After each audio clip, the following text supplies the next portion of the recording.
നമസ്കാരം. ബീഹാറിലെ ഈ ആകർഷകമായ തിരഞ്ഞെടുപ്പിലേക്ക് സ്വാഗതം. ഇത് കൗണ്ട് ഡൗൺ. യഥാർത്ഥ പ്രശ്നങ്ങൾ എന്താണെന്ന് മനസ്സിലാക്കാൻ ഞങ്ങൾ ഈ സംസ്ഥാനത്തുടനീളം സഞ്ചരിച്ച് ഗ്രാമങ്ങളിലും പട്ടണങ്ങളിലുമുള്ള സ്ത്രീകളോടും പുരുഷന്മാരോടും സംസാരിക്കുന്നു. ഇവിടുത്തെ രാഷ്ട്രീയ പാർട്ടികളുടെ പ്രധാന നേതാക്കളോടും ഞങ്ങൾ സംസാരിക്കുന്നു. അവർക്ക് പറയാനുള്ളത് ഈ കൗണ്ട് ഡൗണിൽ നിങ്ങൾക്ക് കേൾക്കാം. അപ്പോൾ തിരഞ്ഞെടുപ്പിനെക്കുറിച്ച് പഠിക്കാനും വോട്ടർമാരോട് സംസാരിക്കാനുമായി ബീഹാറിൽ ഉടനീളം നടത്തിയ ഈ യാത്രയിലെ ഒരു പ്രധാന ഘടകം ബെൽവെദർ മണ്ഡലങ്ങൾ സന്ദർശിക്കുക എന്നതായിരുന്നു. എന്താണ് ഒരു ബെൽവെദർ മണ്ഡലം? ഈ മണ്ഡലത്തിൽ വിജയിക്കുന്ന പാർട്ടി സംസ്ഥാനത്തും വിജയിക്കും.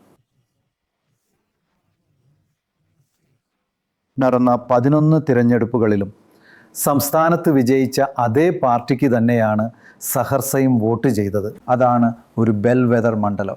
ഞങ്ങൾ അത്തരം പല മണ്ഡലങ്ങളിലും പോയി അവരുമായി സംസാരിക്കും. അവിടുത്തെ വോട്ടർമാർക്ക് എന്താണ് പറയാനുള്ളതെന്ന് നിങ്ങൾക്ക് കേൾക്കുകയും ചെയ്യാം. ഈ തിരഞ്ഞെടുപ്പിൽ എന്താണ് സംഭവിക്കുന്നതെന്ന് വിശകലനം ചെയ്യാൻ എൻ്റെ കൂടെ ദൊറാബ് സൊബാരിവാലയുണ്ട്. അദ്ദേഹത്തിന് നമ്മുടെ കൂടെ ഉണ്ടാകാൻ കഴിയില്ല. ഇന്നലെ അദ്ദേഹം നമ്മോടൊപ്പം ഇവിടെ ഉണ്ടായിരുന്നു. എന്നാൽ ഇന്ന് അദ്ദേഹത്തിന് നമ്മോടൊപ്പം ചേരാൻ കഴിയില്ല. അതുകൊണ്ട് അദ്ദേഹം ബോംബെയിൽ നിന്ന് നമ്മോടൊപ്പം ചേരുകയാണ്. വളരെ നന്ദി ദൊറാബ്.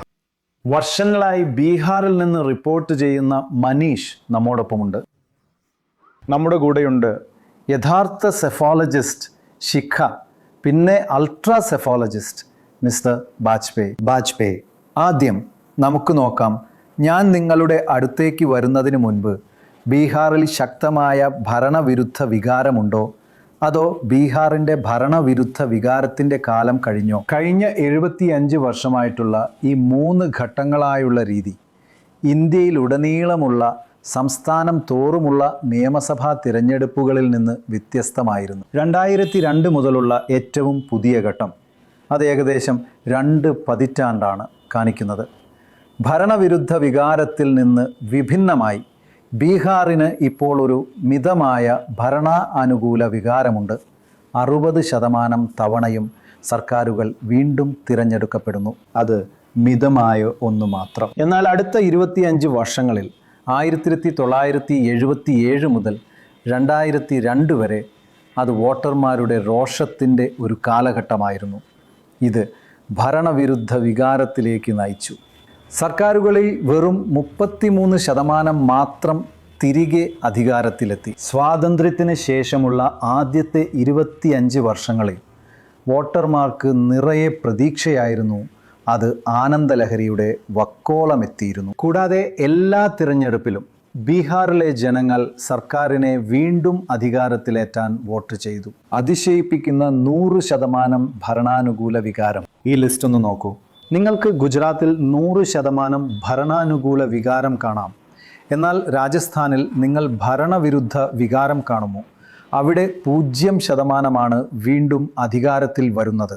അപ്പോൾ നിങ്ങൾക്ക് കാണാനാകുന്നത് പോലെ 60% ഭരണാനുകൂല വികാരവുമായി ബീഹാർ ഏകദേശം മധ്യത്തിലായാണ്. എന്നാൽ ഇത് ഭരണവിരുദ്ധ വികാരത്തിൻ്റെ യുഗത്തിൻ്റെ അവസാനമാണ്. നിങ്ങൾ സംസ്ഥാന സർക്കാരുകളുടെ ഭരണ തുടർച്ചയെ നോക്കുകയാണെങ്കിൽ പോലും ഇന്ത്യൻ തെരഞ്ഞെടുപ്പുകൾക്ക് 3 പ്രധാന ഘട്ടങ്ങൾ ഉണ്ടായിട്ടുണ്ട്. സ്വാതന്ത്ര്യത്തിന് തൊട്ടു പിന്നാലെ നിങ്ങൾ അഖിലേന്ത്യാ ശരാശരി നോക്കുകയാണെങ്കിൽ 82% സംസ്ഥാന സർക്കാരുകളും വീണ്ടും തിരഞ്ഞെടുക്കപ്പെട്ടു. അവയിൽ പലതും നിങ്ങൾക്ക് 100% കാണാൻ കഴിയും. അത് സ്വാതന്ത്ര്യാനന്തര ആഹ്ലാദമായിരുന്നു. പിന്നീട് ഒരു വലിയ തിരിച്ചടിയുണ്ടായി. ജനങ്ങൾ നിരാശരായിരുന്നു. വെറും 29% പേർ മാത്രമാണ് വീണ്ടും തിരഞ്ഞെടുക്കപ്പെട്ടത്. 71% സർക്കാരുകളും വോട്ട് ചെയ്ത് പുറത്താക്കപ്പെട്ടു. ഒടുവിൽ കഴിഞ്ഞ 2 ദശാബ്ദങ്ങളിൽ അത് ഏകദേശം 50-50 ആണ്. അപ്പോൾ ഭരണാനുകൂലത്തിൽ നിന്ന് ഭരണവിരുദ്ധത്തിലേക്കും അവിടെ നിന്ന് 50-50ൻ്റെ കാലഘട്ടത്തിലേക്കും. ദൊറാബ്, ഭരണവിരുദ്ധ വികാരം എന്ന് ആദ്യമായി പറഞ്ഞത് നിങ്ങളായിരുന്നു.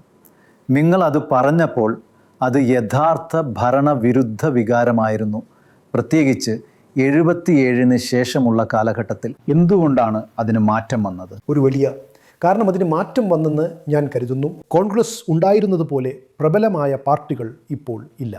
പിന്നീട് കോൺഗ്രസ് വിരുദ്ധ തരംഗം വന്നു. ഇപ്പോൾ പ്രാദേശിക പാർട്ടികൾക്ക് കൂടുതൽ പ്രാധാന്യം കൈവന്നതുകൊണ്ട് അത് പലയിടത്തായി ചിതറിക്കിടക്കുകയാണ്. അതുകൊണ്ട് നിങ്ങൾക്കറിയാമല്ലോ, ഇപ്പോൾ അത് 50-50 അപ്പോൾ കോൺഗ്രസ് അനുകൂലം, കോൺഗ്രസ് വിരുദ്ധം, പ്രാദേശിക പാർട്ടികൾ പിന്നെ 50-50. ശിഖ, എല്ലാവരെയും പുറത്താക്കിയ ആ ഭരണവിരുദ്ധതയ്ക്ക് ശേഷം 70% പേർ പുറത്താക്കപ്പെട്ടു.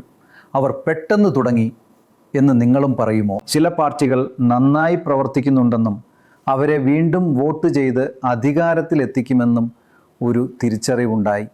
അതുകൊണ്ട് ഇപ്പോൾ 50/50 എന്ന നിലയിലെത്തിയ ഒരു പക്വതയുണ്ടായി. നന്നായി പ്രവർത്തിക്കുന്നവരെ വീണ്ടും തിരഞ്ഞെടുക്കുന്നു. നന്നായി പ്രവർത്തിക്കാത്തവരെ വോട്ട് ചെയ്ത് പുറത്താക്കുന്നു. ബീഹാറിൽ നമ്മൾ കാണുന്നത് അവിടെ വനിതാ വോട്ടർമാർക്കിടയിൽ ഭരണകക്ഷിക്ക് വലിയ അനുകൂല തരംഗമുണ്ട്. അതിന് കാരണം നിതീഷ് കുമാറാണ്. അദ്ദേഹം അവർക്ക് വേണ്ടി ഒരുപാട് കാര്യങ്ങൾ ചെയ്തിട്ടുണ്ടെന്നും അതിനാൽ അദ്ദേഹത്തിന് വീണ്ടും വീണ്ടും വോട്ട് ചെയ്യാൻ അവർക്ക് മടിയില്ലെന്നും അവർക്ക് തോന്നുന്നു. അപ്പോൾ അവർക്ക് തോന്നുന്നു അതായത് അദ്ദേഹം കർമ്മനിരതനാണെന്നും ചില കാര്യങ്ങൾ അദ്ദേഹം നടപ്പിലാക്കിയിട്ടുണ്ടെന്നും അവർ തിരിച്ചറിയുന്നു. അതെ, ഇത് ജാതിക്ക് അതീതമാണ്. അതിന് ജാതിയുമായോ മതവുമായോ ഒരു ബന്ധവുമില്ല. അദ്ദേഹം സ്ത്രീപക്ഷ നിലപാടുള്ളയാളാണെന്ന് അവർക്ക് തോന്നുന്നു. അതിനാൽ അവർ അദ്ദേഹത്തിന് തന്നെ തുടർന്നും വോട്ട് ചെയ്യണം. അപ്പോൾ മനീഷ്, എന്തുകൊണ്ടാണിത് പെട്ടെന്നിങ്ങനെ? അതായത് കഴിഞ്ഞ 20 വർഷമായി ബീഹാർ അത്ര നല്ല അവസ്ഥയിലല്ല. എന്നിട്ടും ആളുകൾ അതേ സർക്കാരിന് തന്നെ വീണ്ടും വോട്ട് ചെയ്യുന്നു. ഒരുപാട് കാലമായെന്നും ഒരു മാറ്റത്തിനുള്ള സമയമായെന്നും ചിലർ പറയുന്നത് ഞങ്ങൾ കേട്ടു. പക്ഷേ ഇതുവരെ ഭരണകക്ഷിക്ക് അനുകൂലമായിരുന്നു. ഡോക്ടറായി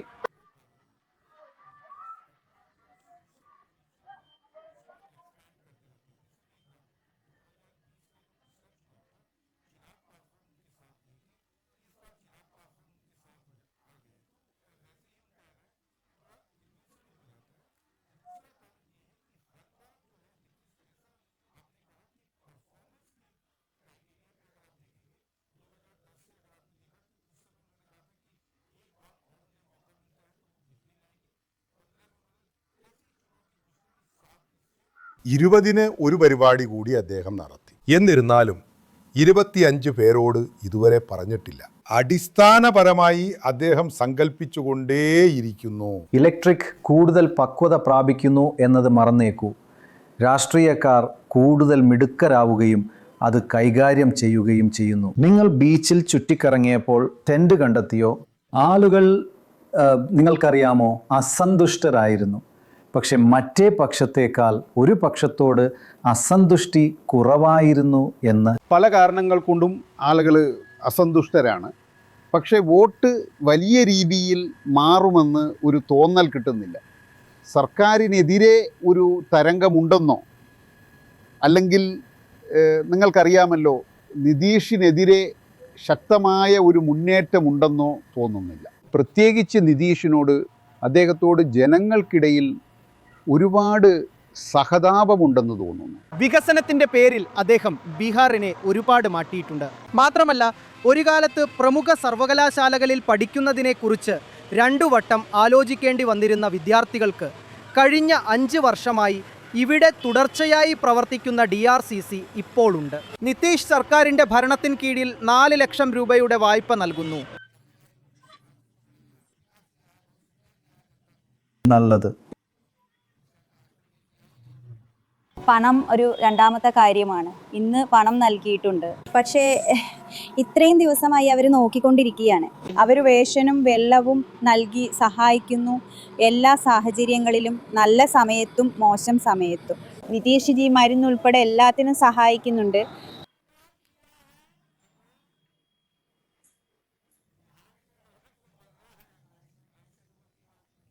ഞങ്ങളിവിടെ സർക്കാരിനെ നിലനിർത്താൻ ഞങ്ങൾ ശ്രമിക്കുന്നു.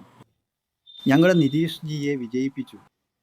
അതുകൊണ്ട് ഇത്തവണയും അവരത് സുവിക്ക് കൊടുക്കും. അതെ, ഇത് നിതീഷിനേക്കാൾ മികച്ചതാണ്. നിതീഷ് കുമാർ നല്ലതാണെന്ന് ഞങ്ങൾ കരുതുന്നു. കാരണം അദ്ദേഹം എല്ലാ വിദ്യാർത്ഥികൾക്കും ജോലിയും നൽകുന്നുണ്ട്. കുട്ടികളെ അവരുടെ പഠനത്തിലും എല്ലാ കാര്യങ്ങളിലും പിന്തുണച്ച് മുന്നോട്ട് കൊണ്ടുവരാൻ ഞങ്ങൾ സഹായിക്കുന്നു. ഇതിൻ്റെ പ്രയോജനം അവസാനം ലഭിക്കുന്നത് പെൺകുട്ടികൾക്കാണ്. വിദ്യാഭ്യാസത്തിലും ആരോഗ്യത്തിലും പെൺകുട്ടികളെ ഉയർത്തിക്കൊണ്ടുവരാൻ നിതീഷ് കുമാറിന്റെ സർക്കാർ ഒരുപാട് കാര്യങ്ങൾ ചെയ്യുന്നുണ്ട്. എൻ്റെ ഗ്രാമത്തിൽ പെൺകുട്ടികൾ പഠിക്കുന്നത് അവർക്ക് പിന്തുണ ലഭിച്ചതുകൊണ്ട് മാത്രമാണ്. ഞങ്ങൾക്ക് മോദിയെ അറിയാം, ഞങ്ങൾക്ക് നിതീഷിനെ അറിയാം, ഞങ്ങൾക്ക് മറ്റൊന്നും അറിയില്ല. നിതീഷ് ജി കാര്യങ്ങൾ ചെയ്തു തരുമെന്ന് അറിയപ്പെടുന്ന ആളാണ്. കാരണം അദ്ദേഹം ബീഹാറിൻ്റെ മുഖ്യമന്ത്രിയായിട്ട് ഒരുപാട് കാലമായി. പക്ഷേ നിതീഷ് കുമാർജിയുടെ ശക്തി എന്നത് അദ്ദേഹം താഴെത്തട്ടിൽ കാര്യങ്ങൾ ചെയ്തു കൊടുക്കുന്നു എന്നതാണ്. ബീഹാറിൽ ഏതെങ്കിലും മുഖ്യമന്ത്രി ലക്ഷക്കണക്കിന് ആളുകൾക്ക് സൗകര്യങ്ങൾ നൽകുന്ന ജോലി ചെയ്തിട്ടുണ്ടെങ്കിൽ അത് നിതീഷ് കുമാർജിയാണ് ചെയ്തിട്ടുള്ളത്. ഈ ഭരണാനുകൂല തരംഗം കണക്കിലെടുക്കുമ്പോൾ ഇത് വളരെ ആശ്ചര്യകരമാണ്. കാരണം ഈ രാജ്യത്ത് ഏറ്റവും കുറഞ്ഞ പ്രതിശീർഷ വരുമാനമുള്ളത് ബീഹാറിലാണ്. ഈ പട്ടിക ഒന്ന് നോക്കൂ. മുകളിൽ തെലങ്കാനയാണ്. അവിടെ ആളുകൾക്ക് ശരാശരി പ്രതിമാസം ഏകദേശം 30,000 രൂപ ലഭിക്കുന്നു. കർണാടക 27,000, ആന്ധ്രാപ്രദേശ് 20,000, ഛത്തീസ്ഗഡ് 12,000. ബീഹാറിലാകട്ടെ ശരാശരി 5,700 രൂപയാണ് പ്രതിമാസം. അതുകൊണ്ട് ഈ രാജ്യത്തെ ഏറ്റവും ദരിദ്രമായ സംസ്ഥാനമായിട്ടും ഗവൺമെൻറ്റുകൾ വീണ്ടും തിരഞ്ഞെടുക്കപ്പെടുന്നു. അതെന്തുകൊണ്ടാണ്? പിന്നെ എന്തുകൊണ്ടാണ് ഇത് ഏറ്റവും ദരിദ്രമായ സംസ്ഥാനമായത്? ഞങ്ങൾ NDA നേതാക്കളോട് ചോദിച്ചു. അവരുടെ എല്ലാം ഉത്തരം ഏറെക്കുറെ ഒന്നു തന്നെയായിരുന്നു. ഇതുവരെ വളരെ മോശമായിരുന്നു. പക്ഷെ ഞങ്ങൾ ഇപ്പോൾ ഒരു കുതിച്ചുചാട്ടത്തിൻ്റെ ഘട്ടത്തിലാണ്. അവർക്ക് എന്താണ് പറയാനുള്ളതെന്ന് കേട്ടു നോക്കൂ. ഈ തെരഞ്ഞെടുപ്പ് ഞങ്ങൾക്ക് പ്രധാനപ്പെട്ടതാണ്. ഈ തെരഞ്ഞെടുപ്പ് പ്രധാനപ്പെട്ടതാകാൻ കാരണം ബീഹാർ ഒരു കുതിച്ചുചാട്ടത്തിൻ്റെ ഘട്ടത്തിലാണെന്ന് ഞങ്ങൾക്ക് തോന്നുന്നതുകൊണ്ടാണ്. നിങ്ങൾ ബീഹാറിലേക്ക് യാത്ര ചെയ്യുകയാണെങ്കിൽ, അല്ലെങ്കിൽ പട്നയിൽ യാത്ര ചെയ്യുകയാണെങ്കിൽ പോലും നിതീഷ് കുമാറിന് മുമ്പ് വന്നിരുന്ന ആളുകൾക്ക് പട്നയിലെ സ്ഥിതി എന്തായിരുന്നുവെന്ന് നിങ്ങളോട് നന്നായി പറയാൻ കഴിയും. 6-7 മണിക്ക് ശേഷം പുറത്തിറങ്ങാൻ കഴിയില്ലായിരുന്നു. എന്നാൽ ഇന്ന് പട്നയിലെ റോഡുകൾ, നിങ്ങൾ ബീഹാർ മ്യൂസിയം കണ്ടിട്ടുണ്ടോ എന്ന് എനിക്കറിയില്ല, ഇതെല്ലാം ഈ ഗ്രാമത്തിൻ്റെ, ഈ നിതീഷ് കുമാറിൻ്റെ സംഭാവനയാണ്. ഈ കഥ മുഴുവനും കഴിഞ്ഞ 15-20 വർഷത്തിനിടയിലുള്ളതാണ്. അതുകൊണ്ട് അവർ ഈ അടിസ്ഥാന സൗകര്യങ്ങളും റോഡുകളും കണക്ടിവിറ്റിയും എല്ലാം ഒരുക്കിയിട്ടുണ്ട്. ബീഹാർ എടുക്കേണ്ട ഒരു ചുവടുവെപ്പ് വേണ്ടത്ര പ്രവർത്തനം നടന്നിട്ടില്ലെന്നോ അല്ലെങ്കിൽ ആ കാര്യങ്ങൾ നേടിയിട്ടില്ലെന്നോ എനിക്ക് തോന്നുന്ന ഒരു കാര്യം നിക്ഷേപവും വ്യവസായവും നേടുക എന്നതാണ്. അതുവരെ തൊഴിലവസരങ്ങൾ ഉണ്ടാകുന്നില്ല. അടുത്ത 5 വർഷത്തിനുള്ളിൽ ബീഹാർ ആ രംഗത്ത് കൂടുതൽ മെച്ചപ്പെടുമെന്ന് ഞങ്ങൾ കരുതുന്നു. കഴിഞ്ഞ ഒരു വർഷമായി സർ പ്രധാനമന്ത്രിയിൽ നിന്ന് എൻ്റെ സംസ്ഥാനത്തിന് ലഭിച്ച പ്രാധാന്യം ഞാൻ വിശ്വസിക്കുന്നു. 3ാം തവണ പ്രധാനമന്ത്രിയായതിനു ശേഷം അദ്ദേഹം ഏകദേശം 11-12 തവണ എൻ്റെ സംസ്ഥാനം സന്ദർശിച്ചു എന്നത് ഒരു ചെറിയ കാര്യമല്ല. കൂടാതെ അദ്ദേഹം നമ്മുടെ സംസ്ഥാനത്തിന് നൽകുന്ന ചില സാമ്പത്തിക ആനുകൂല്യങ്ങളും. അതുകൊണ്ട് ഞാൻ കരുതുന്നത് ഇത് ശരിയായി വിനിയോഗിച്ചാൽ വളരെ പ്രയോജനകരമാകുമെന്നാണ്. അത് അങ്ങനെ ആവുകയും ചെയ്യും. കാരണം 2 സർക്കാരുകളും ഒരേ അഭിപ്രായത്തിലാണ്. അതുകൊണ്ട് അടുത്ത 5 വർഷം എൻ്റെ സംസ്ഥാനത്തിന് വളരെ പ്രധാനപ്പെട്ടതാകുമെന്ന് ഞാൻ വിശ്വസിക്കുന്നു.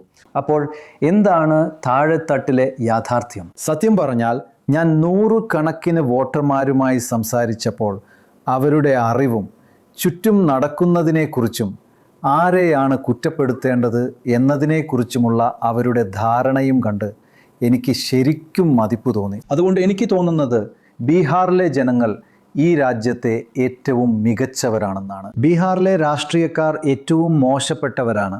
അവർ അനേക വർഷങ്ങളായി തങ്ങളുടെ ജനങ്ങളെ നിരാശപ്പെടുത്തിയിട്ടുണ്ട്. എനിക്ക് തോന്നുന്നത് ഇത് ഏറ്റവും ദരിദ്രമായ സംസ്ഥാനമാണ്. കാരണം ഇവിടെ വ്യവസായങ്ങളൊന്നുമില്ല. വ്യവസായങ്ങൾ ഇവിടം വിട്ടുപോയി. പ്രത്യേകിച്ചും ജാർഖണ്ഡ് രൂപീകരിച്ചപ്പോൾ ഇവിടെ ശുദ്ധമായ കൃഷി മാത്രമാണുള്ളത്. ഒരു സമ്പദ് വ്യവസ്ഥയെ നിലനിർത്താൻ അത് മതിയാവില്ല. അവർക്ക് സ്വന്തം സംസ്ഥാനത്ത് എന്തെങ്കിലും വ്യവസായമോ ബിസിനസ്സോ ആയി കഴിയാൻ സാധിച്ചിരുന്നെങ്കിൽ എല്ലാ ബീഹാറികളും ഇവിടെ താമസിക്കുമായിരുന്നു. ഇവിടെ ഒരു ഫാക്ടറി പണിയണം. അപ്പോൾ തദ്ദേശവാസികൾക്ക് ഇവിടെ ജോലി ചെയ്യാനും മറ്റെവിടെയും പോകേണ്ടി വരാതിരിക്കാനും സാധിക്കും. സർക്കാർ എന്താണ് ചെയ്യുന്നത്? 10,000 രൂപ കൊണ്ട് ഒരു മാസത്തേക്ക് അവന്റെ വയറ് നിറയും. 5-6 കുടുംബങ്ങളുണ്ട്. 10,000 രൂപ കൊണ്ട് അവർ കുട്ടിയുടെ ഫീസ് അടയ്ക്കുമോ, അതോ തുണി അലക്കുമോ, അതോ ഭക്ഷണം പാകം ചെയ്യുമോ? ഒരു മനുഷ്യന് എന്ത് ചെയ്യാനാണ്? ചെരുപ്പിന് 100 രൂപയാണ് വില. ഇന്ന് ഒരു ചെരുപ്പ് ഫാക്ടറി പോലും 10 സ്ത്രീകൾക്ക് നടത്താൻ കഴിയും. കർഷകനെ നോക്കൂ, അവന്റെ വീട് പോലും ഒരു ദുരിത കേന്ദ്രമാണ്. വിളവെടുപ്പ് കഴിഞ്ഞു, വില ഇടിയുന്നു, ന്യായമായ വില പോലും അവന് കിട്ടുന്നുമില്ല. സർക്കാരിന്റെ കയ്യിൽ ഒരുപാടുണ്ട്. ഞങ്ങളുടെ കയ്യിൽ ഇല്ലെന്ന് ഞങ്ങൾ പറയുന്നില്ല. സർക്കാരിന് ഒരു സേവകനുണ്ട്. അവന് വേണമെങ്കിൽ ഞങ്ങളുടെ ഫാക്ടറിയിൽ ജോലി നൽകാം. അവർ നമുക്ക് വേണ്ടി റോഡുകൾ പണിതു. ഇപ്പോൾ പട്നയിൽ മെട്രോ തുടങ്ങുകയും വലിയ ട്രെയിനുകൾ ഓടിക്കുകയും ചെയ്യുന്നുണ്ട്. പക്ഷേ ഞങ്ങളെപ്പോലുള്ള പാവപ്പെട്ടവർക്ക് അതുകൊണ്ട് എന്ത് ഗുണം? നിങ്ങൾ എനിക്ക് അതിനൊരു ജോലി തന്നിട്ടുണ്ടെന്ന് പറയൂ. അപ്പോൾ ഞാൻ പറയാം, അതെ, നിങ്ങൾ എനിക്ക് അതിലൊരു ജോലി തന്നിട്ടുണ്ട് എന്ന്. പാവപ്പെട്ട ഒരാൾക്ക് അവിടെ ഒരു ജോലി കിട്ടി. പക്ഷേ ഞങ്ങൾ വിചാരിച്ചത് വളരെ വലിയ ആളുകളും വ്യവസായികളും മാത്രമേ അവിടെ പോവുകയുള്ളൂ എന്നായിരുന്നു. അതിൽ കയറാൻ തക്ക പ്രാപ്തി ഞങ്ങൾക്കില്ല. കുഴപ്പം എന്തെന്നാൽ ഞങ്ങളെ തിരഞ്ഞെടുക്കൂ, ഞങ്ങൾ ജോലി ചെയ്യാം എന്ന് അവർ പറയും. എന്നാൽ യഥാർത്ഥത്തിൽ അവർ ഒരു ജോലിയും ചെയ്യുന്നില്ല. ചിലർ ദാരിദ്ര്യം കാരണം പണത്തിന്റെ പ്രലോഭനത്തിൽ വോട്ട് ചെയ്യുന്നു. മറ്റു ചിലർ വെറുതെ കബളിപ്പിക്കപ്പെടുന്നു. എന്തെങ്കിലും കിട്ടുമെന്ന പ്രതീക്ഷയിൽ ജീവിച്ച് ഞങ്ങൾ വിദ്യാസമ്പന്നരായ വിഡ്ഢികളെ പോലെയായി. ബീഹാറിലെ സമൂഹത്തിലെ വലിയൊരു വിഭാഗം ഒരു മാറ്റത്തിനായി കാത്തിരിക്കുകയാണ്. കഴിഞ്ഞ 5 വർഷം ഈ ആഗ്രഹം വർദ്ധിപ്പിക്കുക മാത്രമേ ചെയ്തിട്ടുള്ളൂ. ഈ സർക്കാരിനോടുള്ള ഭരണവിരുദ്ധ വികാരം വർദ്ധിച്ചിട്ടുണ്ടെന്നാണ് ഞാൻ കരുതുന്നത്. അതിൻ്റെ വിശ്വാസ്യത ഏറ്റവും താഴ്ന്ന നിലയിലാണ്. ഭരണം പൂർണ്ണമായും തകർന്നിരിക്കുന്നു. അതുകൊണ്ട് ഒരുപാട് പ്രശ്നങ്ങൾ ഞാൻ ഉദ്ദേശിച്ചത് കൊടിയ ദാരിദ്ര്യം, തൊഴിലില്ലായ്മ, അഴിമതി, കുറ്റകൃത്യങ്ങൾ, ഭരണ തകർച്ച. പക്ഷേ ഈ കാര്യങ്ങളെല്ലാം ഒരു മാറ്റത്തിനുള്ള ആഗ്രഹം വർദ്ധിപ്പിക്കുന്നു. ശിഖ NDA രാഷ്ട്രീയക്കാർ പറയുന്നത് പോലെ അത് പറന്നുയരാൻ പോകുകയാണ്. അത് ടേക്ക് ഓഫ് ഘട്ടത്തിലാണ്. ഭാവിയിൽ എല്ലാം നല്ലതാണ്. നിങ്ങൾ താഴേക്കിടയിലുള്ള ആളുകളോട് സംസാരിക്കുമ്പോൾ അത് കണ്ടോ? അപ്പോൾ ഞാൻ നിങ്ങൾക്ക് ഒരു ഉദാഹരണം തരാം. ഗ്രാമങ്ങൾ തോറും മൈക്രോ ഫൈനാൻസ് കമ്പനികളുടെയും സ്വകാര്യ കമ്പനികളുടെയും വലയിൽ സ്ത്രീകൾ കുടുങ്ങിക്കിടക്കുകയാണെന്നും അവർ ഒരേ സമയം ഒന്നിലധികം വായ്പകൾ എടുക്കുന്നുണ്ടെന്നും ഞങ്ങൾ കണ്ടെത്തി. കൂടാതെ അവർ അടിസ്ഥാനപരമായി ഈ വായ്പകൾ കൊണ്ടാണ് ജീവിക്കുന്നത്. വായ്പ കിട്ടാൻ അവർ കൈക്കൂലി കൊടുക്കണമെന്ന് മാത്രമല്ല, ഉദാഹരണത്തിന് 1 ലക്ഷം രൂപയുടെ വായ്പ ലഭിക്കാൻ 30,000 രൂപ കൈക്കൂലി നൽകേണ്ടി വന്നതിനാൽ അവർക്ക് 70,000 രൂപ മാത്രമേ ലഭിച്ചുള്ളൂ എന്ന് ഒരു സ്ത്രീ എന്നോട് പറഞ്ഞു. പലിശ നിരക്കുകളും വളരെ ഉയർന്നതാണ്. അതിനാൽ മാസപ്പലിശ 5,000 മുതൽ 6,000 രൂപ വരെയാണ്. കൂടാതെ കഴിഞ്ഞ 15 മുതൽ 20 വർഷമായി ഇങ്ങനെ ജീവിക്കുന്ന കുടുംബങ്ങളുണ്ട്. അപ്പോൾ ഇതാണ് ഗ്രാമങ്ങളിൽ നിങ്ങൾ കാണുന്ന ദാരിദ്ര്യത്തിൻ്റെ തോത്. ഈ സ്ത്രീകൾ ജീവിക്കുന്നത് ഇങ്ങനെ ഒരു അവസ്ഥയിലാണ്. എന്നിട്ടും അവർ തങ്ങളുടെ സാഹചര്യവുമായി ഒരുവിധം പൊരുത്തപ്പെട്ടതായി തോന്നുന്നു. നിങ്ങൾ എത്രയാണ് എടുത്തത്? 1 ലക്ഷം എടുത്തതിന് ശേഷം എല്ലാ കിഴിവുകളും കഴിഞ്ഞ് 1,70,000 കുറയുന്നു.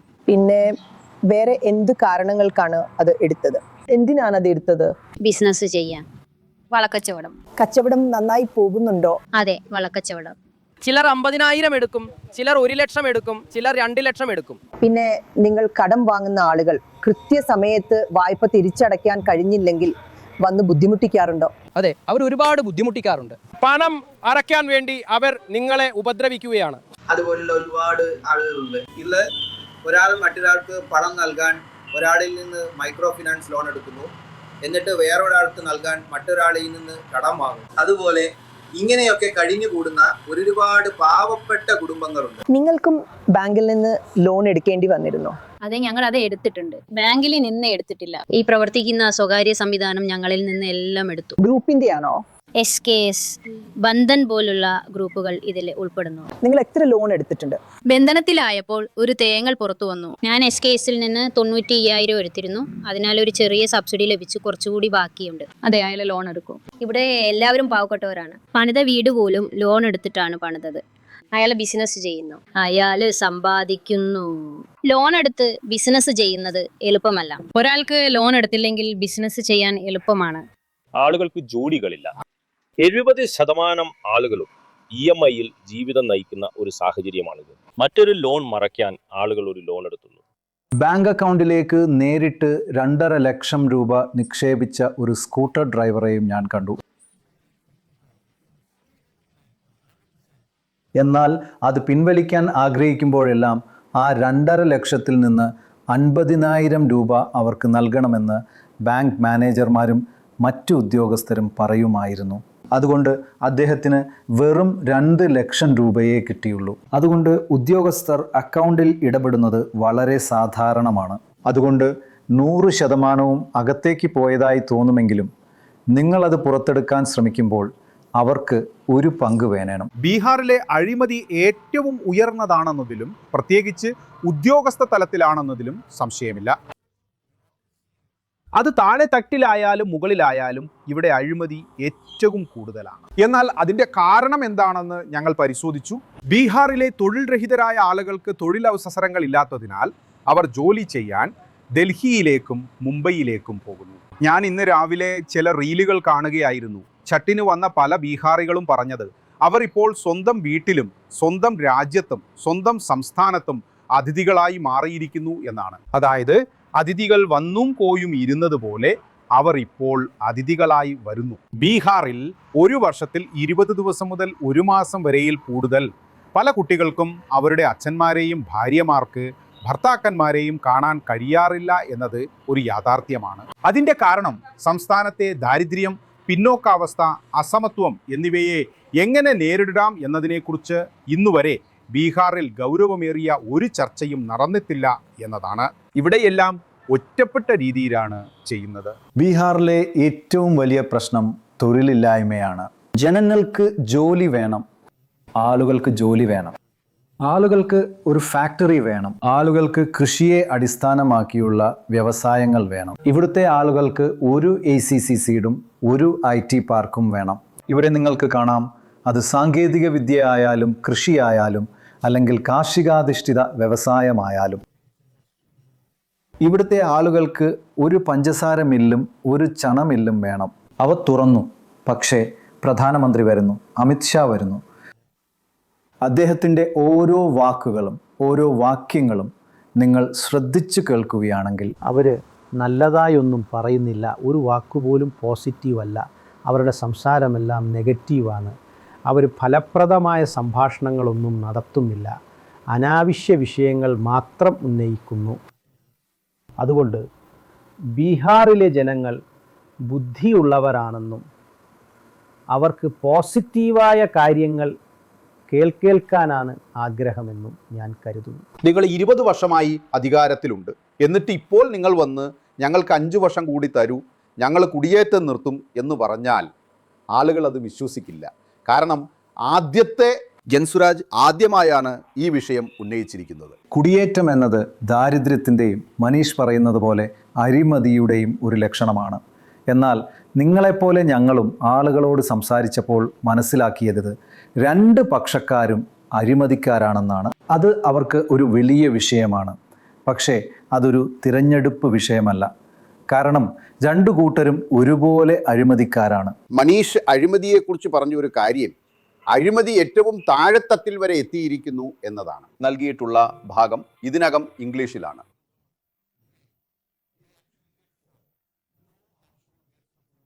അത് വിതരണം ചെയ്യുന്നയാൾ ഒന്ന് മാറ്റിവെക്കുന്നു, അതെല്ലാവരും അംഗീകരിക്കുന്നു. അവരതിനെ ഈ വ്യവസ്ഥയുടെ ഭാഗമായിട്ടാണ് കാണുന്നത്.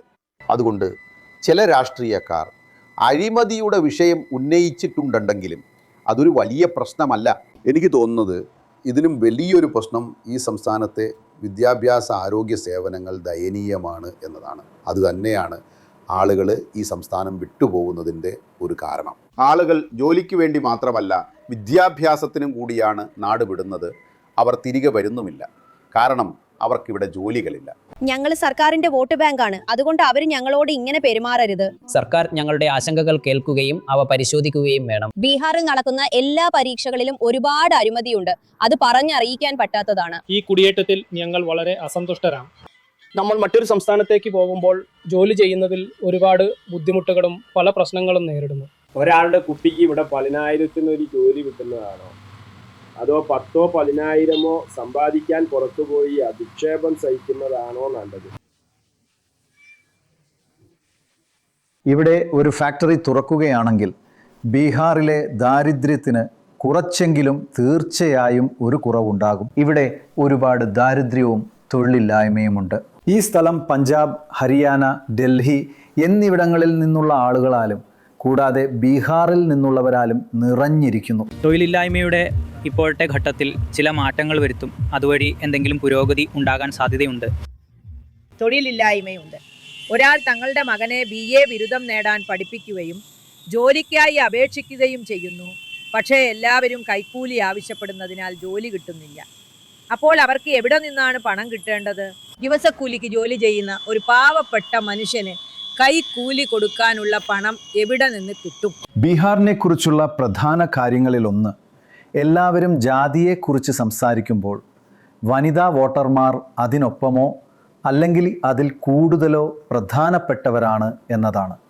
ശിഖ പറഞ്ഞതുപോലെ 1962 മുതൽ സ്ത്രീകളുടെ പോളിംഗ് ശതമാനം വളരെ വലുതായി വർദ്ധിച്ചു. 1962 തിരഞ്ഞെടുപ്പ് കമ്മീഷൻ ആദ്യമായി സ്ത്രീകളുടെയും പുരുഷന്മാരുടെയും പോളിംഗ് ശതമാനം അളക്കാൻ തുടങ്ങി. വനിതാ വോട്ടർമാർ പോളിംഗ് ശതമാനത്തിൽ പുരുഷന്മാരെക്കാൾ വളരെ പിന്നിലായിരുന്നു. ഇപ്പോൾ അവർ പുരുഷന്മാരെക്കാൾ 5.2% മുന്നിലാണ്. ഇപ്പോൾ നിതീഷ് എങ്ങനെയോ വനിതാ വോട്ടർമാരുടെ മനസ്സിലും ഹൃദയത്തിലും ഇടം നേടിയിരിക്കുന്നു. എന്തുകൊണ്ട്? ഒന്നാമതായി, തിരഞ്ഞെടുപ്പിന് തൊട്ടു മുമ്പ് പ്രഖ്യാപിച്ച 10,000 രൂപയുടെ ഗ്രാൻഡായിരുന്നു ഈ തിരഞ്ഞെടുപ്പിലെ പ്രധാന തലക്കെട്ട്. സർക്കാർ പണം ഉപയോഗിച്ച് വോട്ട് വാങ്ങുന്നത് പോലെയായിരുന്നു അതെന്നും, അല്ലെങ്കിൽ അതുപോലെ എന്തോ ആണെന്നും പലരും പറയുന്നു. ഇഷ്ടപ്പെട്ടാലും ഇല്ലെങ്കിലും അത് ഫലപ്രദമാണ്. എന്നാൽ അതിലുപരി ഈ 10,000 രൂപയെ സ്ത്രീകൾ ഒരു ഒറ്റപ്പെട്ട കാര്യമായി കാണുന്നില്ല. നിതീഷ് സ്ത്രീ സൗഹൃദപരനാണെന്ന് സ്ത്രീകൾ കരുതുന്നു. അതിന് വളരെ കാലത്തെ പഴക്കമുണ്ട്. എന്തുകൊണ്ടാണ് നിതീഷിനെ സ്ത്രീപക്ഷവാദിയായി കണക്കാക്കുന്നത്? എല്ലാ സ്ത്രീകൾക്കുമുള്ള നിലവിലെ 10,000 രൂപയുടെ ഈ സമ്മാനത്തിന് മുൻപ് ഇതിലും വലിയ മാതൃകകൾ ഉണ്ടായിട്ടുണ്ടെന്ന് വോട്ടർമാർ പറയുന്നു. ഉദാഹരണത്തിന് 2007 ഞാൻ നിതീഷ് കുമാറുമായി ഇത് ചർച്ച ചെയ്തത് ഓർക്കുന്നു. അദ്ദേഹം ബീഹാറിലെ ഓരോ സ്കൂൾ വിദ്യാർത്ഥിനിക്കും സൈക്കിളിനായി പണം നൽകി. അത് വളരെ വലിയ വിജയമായിരുന്നു. 2016 മദ്യം സുലഭമായി ലഭ്യമാകുമ്പോൾ സ്ത്രീകൾ അനുഭവിക്കുന്ന ബുദ്ധിമുട്ടുകൾ പ്രധാനമായും കണക്കിലെടുത്ത് അദ്ദേഹം മദ്യനിരോധനം പ്രഖ്യാപിച്ചു. പിന്നെ തീർച്ചയായും ഇപ്പോഴത്തെ സ്ത്രീകൾക്കുള്ള 10,000 രൂപയുടെ സമ്മാനത്തെ കഴിഞ്ഞ 2 അതിലധികമോ ദശാബ്ദങ്ങളിലെ ഈ ചരിത്രത്തിൻ്റെ ഭാഗമായി കാണണം. സ്ത്രീകൾ ശരിക്കും നിതീഷിനെയാണ് ഇഷ്ടപ്പെടുന്നതെന്ന് നമുക്ക് എങ്ങനെ അറിയാം? യഥാർത്ഥ ഫലങ്ങൾ കാണിക്കുന്നത് സംസ്ഥാനത്തുടനീളമുള്ള ചില മണ്ഡലങ്ങളിൽ സ്ത്രീ വോട്ടർമാർ നിർണായകമാണെന്നാണ്. എവിടെയെല്ലാം സ്ത്രീകളുടെ പോളിംഗ് ശതമാനം കൂടുതലാണോ അവിടെ NDA വിജയിക്കുന്നു. എവിടെ കുറവാണോ അവിടെ മഹാഗഠബന്ധൻ വിജയിക്കുന്നു. കോസിയും ദർഭംഗയും നോക്കൂ. പുരുഷന്മാരെ അപേക്ഷിച്ച് സ്ത്രീകളുടെ പോളിംഗ് 12.5% കൂടുതലായിരുന്ന കോസിയിലും 11.9% കൂടുതലായിരുന്ന ദർഭംഗയിലും NDA യഥാക്രമം 77%, 73% സീറ്റുകൾ നേടി. ഇതിന് വിപരീതമായി പുരുഷന്മാരുടെ പോളിംഗ് കൂടുതലായിരുന്ന പട്ന, മഗധ് തുടങ്ങിയ പ്രദേശങ്ങളിൽ NDAയുടെ പ്രകടനം മോശമായിരുന്നു. പട്നയിൽ 30% സീറ്റുകളും മഗധിൽ 23% സീറ്റുകളും മാത്രമാണ് അവർ നേടിയത്.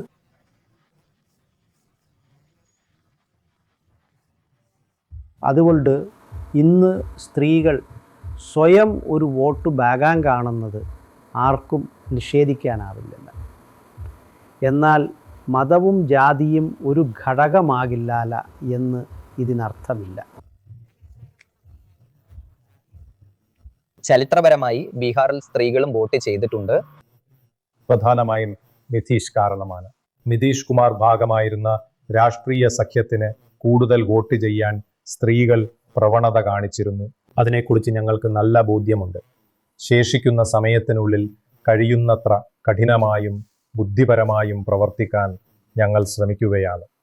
ഈ തിരഞ്ഞെടുപ്പ് സ്ത്രീകൾ പോകുന്ന വഴിയേ പോകുമെന്നാണ് ഞാൻ കരുതുന്നത്. ബീഹാർ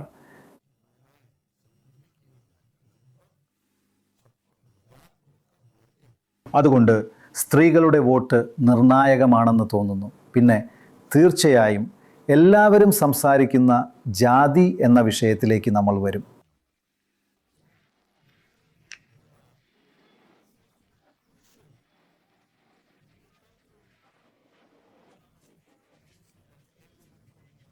പക്ഷേ ഈ തിരഞ്ഞെടുപ്പിൽ സ്ത്രീകളിലുള്ള ശ്രദ്ധ വളരെ വ്യക്തമാണ്. ആ 10,000-ൻ്റെ സമ്മാനം ഒരു മാസ്റ്റർ സ്ട്രോക്ക് ആയിരുന്നു. അത് നിയമപരമാണോ അല്ലയോ എന്നതിലുപരി അതൊരു മാസ്റ്റർ സ്ട്രോക്ക് ആയിരുന്നു. അത് സ്ത്രീകളെ സഹായിക്കും, അല്ലേ? നിതീഷിന് മറ്റു മേന്മകളുമുണ്ട്. അദ്ദേഹം സൗഹൃദപരമായി പെരുമാറുന്ന, സ്ത്രീകൾക്ക് ഭീഷണിയല്ലാത്ത ഒരാളാണ്. കൂടുതൽ പ്രധാനമായി ഓരോ തിരഞ്ഞെടുപ്പ് സമയത്തും അദ്ദേഹം ലാലുവിൻ്റെ ജംഗിൾ രാജിനെക്കുറിച്ച് ആളുകളെ ഓർമ്മിപ്പിക്കുന്നു. ഇനി ജംഗിൾ രാജ് പുരുഷന്മാരെ ഭയപ്പെടുത്തുന്നതിനേക്കാൾ വളരെ കൂടുതൽ സ്ത്രീകളെയാണ് ഭയപ്പെടുത്തുന്നത്. അതും അദ്ദേഹത്തെ സഹായിക്കുന്നുണ്ടെന്ന് ഞാൻ കരുതുന്നു. ലാലു അധികാരത്തിലിരുന്നപ്പോൾ വോട്ടർമാരിൽ 1/3 പേരും ജനിച്ചിരുന്നില്ലെന്ന് ഞാൻ കരുതുന്നുണ്ടെങ്കിലും അദ്ദേഹം അതിനെക്കുറിച്ച് ആവർത്തിച്ചുകൊണ്ടിരിക്കുന്നു. ഞാൻ പറഞ്ഞതുപോലെ അദ്ദേഹം ഒരു നല്ല സഖ്യമുണ്ടാക്കി. അദ്ദേഹത്തിന് സൗമ്യമമായ ഒരു മുഖമുണ്ട്. അദ്ദേഹം ഭീഷണിയല്ല. ലാലുവിൻ്റെ ജംഗിൾ രാജിനെക്കുറിച്ച് അദ്ദേഹം ആളുകളെ ഓർമ്മിപ്പിക്കുന്നു. ഇവയെല്ലാം ചേർന്ന് ഒരു മാറ്റമുണ്ടാക്കുകയും സ്ത്രീകളെ അദ്ദേഹത്തിന് വോട്ട് ചെയ്യാൻ പ്രേരിപ്പിക്കുകയും ചെയ്യുന്നുവെന്നാണ് ഞാൻ കരുതുന്നത്. ഈ വാക്യം ഇതിനകം ഇംഗ്ലീഷിലാണ്. ഇത് ലോ ആൻഡ് ഓർഡർ എന്ന ഇംഗ്ലീഷ് പ്രയോഗത്തിലെ ഒരു ശ്ലേഷമാണ്. നിയമവാഴ്ച.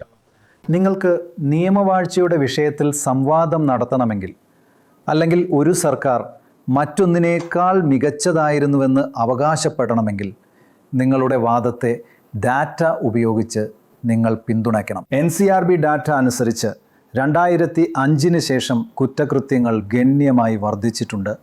ലാലുവും റാബ്രി ദേവിയും ജാർഖണ്ഡ് ഉൾപ്പെട്ട അവിഭക്ത ബീഹാറിൻ്റെ കൂടുതൽ ജനസംഖ്യയുള്ള ഒരു വലിയ പ്രദേശം മുഖ്യമന്ത്രിമാരായിരുന്നപ്പോൾ കുറ്റകൃത്യങ്ങളുടെ നിരക്ക് അതിനുശേഷമുള്ള സർക്കാരിൻ്റെ കീഴിലുണ്ടായിരുന്നതിനേക്കാൾ കുറവായിരുന്നു.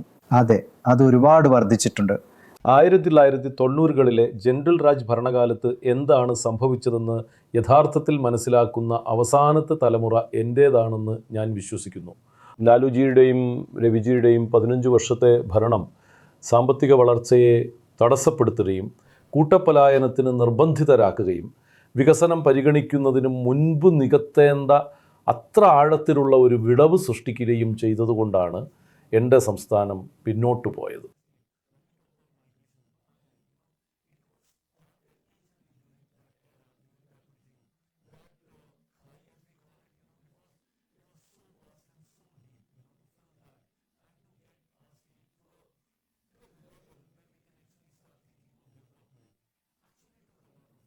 അവർ സംസാരിക്കുന്നതിൽ ഭൂരിഭാഗവും നിയമവാഴ്ചയില്ലാത്ത ഒരവസ്ഥയെക്കുറിച്ചാണ്. അവർ സംസാരിക്കേണ്ടത് ഈ സുപ്രധാന മേഖലകളിൽ ബീഹാറിലെ ജനങ്ങൾക്ക് വേണ്ടി അവരെന്ത് ചെയ്തു എന്നതിനെക്കുറിച്ചാണ്. വിദ്യാഭ്യാസം മെച്ചപ്പെടുത്താൻ അവരെന്ത് ചെയ്തു? ഏതാണ്ട് ഒന്നുമില്ല. ആരോഗ്യ പരിപാലന സംവിധാനം മെച്ചപ്പെടുത്താൻ അവരെന്ത് ചെയ്തു? ഏതാണ്ട് ഒന്നുമില്ല. അവർ തൊഴിലവസരങ്ങൾ സൃഷ്ടിച്ചോ? ഇല്ല. കുറ്റകൃത്യങ്ങൾ കുറച്ചോ? ഒരിക്കലുമില്ല. അഴിമതി നിയന്ത്രിച്ചോ? അത് കണക്കുകൾക്കും അപ്പുറമാണ്, നിയന്ത്രണാതീതമാണ്. അതുകൊണ്ട് അദ്ദേഹം സംസാരിക്കുന്നത് ജംഗിൾ രാജിനെ കുറിച്ചാണ്. ഞങ്ങൾ ബീഹാറിൽ ചുറ്റി സഞ്ചരിക്കുമ്പോഴുള്ള ഒരു പ്രശ്നം, ഗ്രാമങ്ങളിലെ സ്ത്രീകൾക്ക് അപരിചിതമായ പട്ടണങ്ങളിൽ നിന്ന് വരുന്ന പുരുഷന്മാരോട് സംസാരിക്കാൻ അല്പം മടിയുണ്ട് എന്നതാണ്. പക്ഷേ നിങ്ങൾ ഒരുപാട് സ്ത്രീകളോട് സംസാരിച്ചു. അവരുടെ ചിന്ത എന്താണെന്ന് കാണുക എന്നതായിരുന്നു നിങ്ങളുടെ ലക്ഷ്യം. നിങ്ങൾക്ക് കിട്ടിയ പൊതുവായ ധാരണ എന്താണ്? അവർ നിതീഷ് കുമാറിന് വളരെ അനുകൂലമാണോ, അതോ അവർക്ക് അല്പം മടിയുണ്ടോ? എന്താണ് നിങ്ങൾ കണ്ടെത്തിയത്? ആ 10,000 രൂപ താഴെത്തട്ടിൽ ഒരു വലിയ മാറ്റമുണ്ടാക്കുന്ന ഒന്നാണെന്ന് ഞാൻ കരുതുന്നു. മിക്കവാറും വീടിനുള്ളിൽ കഴിയുന്ന അല്ലെങ്കിൽ കുടുംബത്തിലുള്ള ഒരു തുണ്ട് ഭൂമിയിലോ കൃഷിയിടത്തിലോ ജോലി ചെയ്യുന്ന സ്ത്രീകളെ നോക്കാം. അവർ പറഞ്ഞു, ഞങ്ങളൊരു തയ്യൽ മെഷീൻ വാങ്ങും, ഞങ്ങളൊരു പശുവിനെ വാങ്ങുമെന്ന്.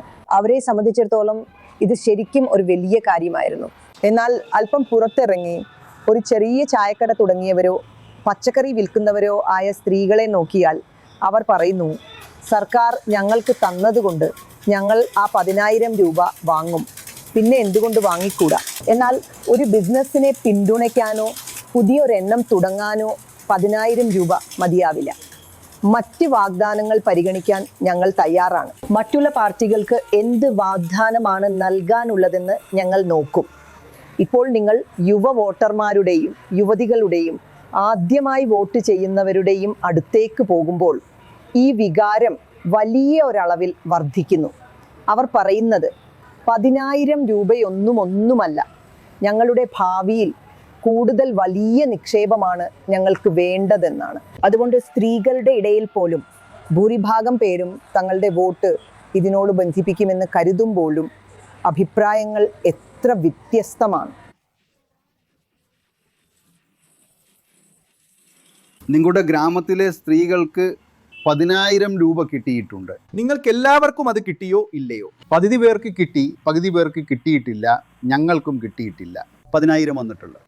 ഞങ്ങളൊരു എഗ്ഗ് ചൗമീൻ കട തുടങ്ങിയിട്ടുണ്ട്. അവരോട് പറയൂ, 10,000-ൽ നിന്ന് ഞങ്ങൾക്ക് ലാഭമുണ്ട്. 10,000 രൂപ കിട്ടി, ക്ഷാമം വരുന്നുണ്ട്. അതുകൊണ്ട് നിങ്ങൾ എന്ത് ചെയ്യും? അതുകൊണ്ട് എന്താണ് ചെയ്യേണ്ടത്? ആട് വളർത്തലിലും കട നടത്തുന്നതിലും നിക്ഷേപിച്ചാൽ നിങ്ങളുടെ മൂലധനം വർദ്ധിക്കും. വേറെ എന്ത് ചെയ്യാനാണ്? എല്ലാവരും ഒരുമിച്ച് ഇത് ചെയ്തിട്ടുണ്ട്. അപ്പോൾ ഞങ്ങൾക്ക് പണം കിട്ടിയിട്ടുണ്ട്. എനിക്കിപ്പോഴും അത് മനസ്സിലാക്കാൻ കഴിയുന്നില്ല. എനിക്ക് പണം പിൻവലിക്കാൻ കഴിയുന്നില്ല.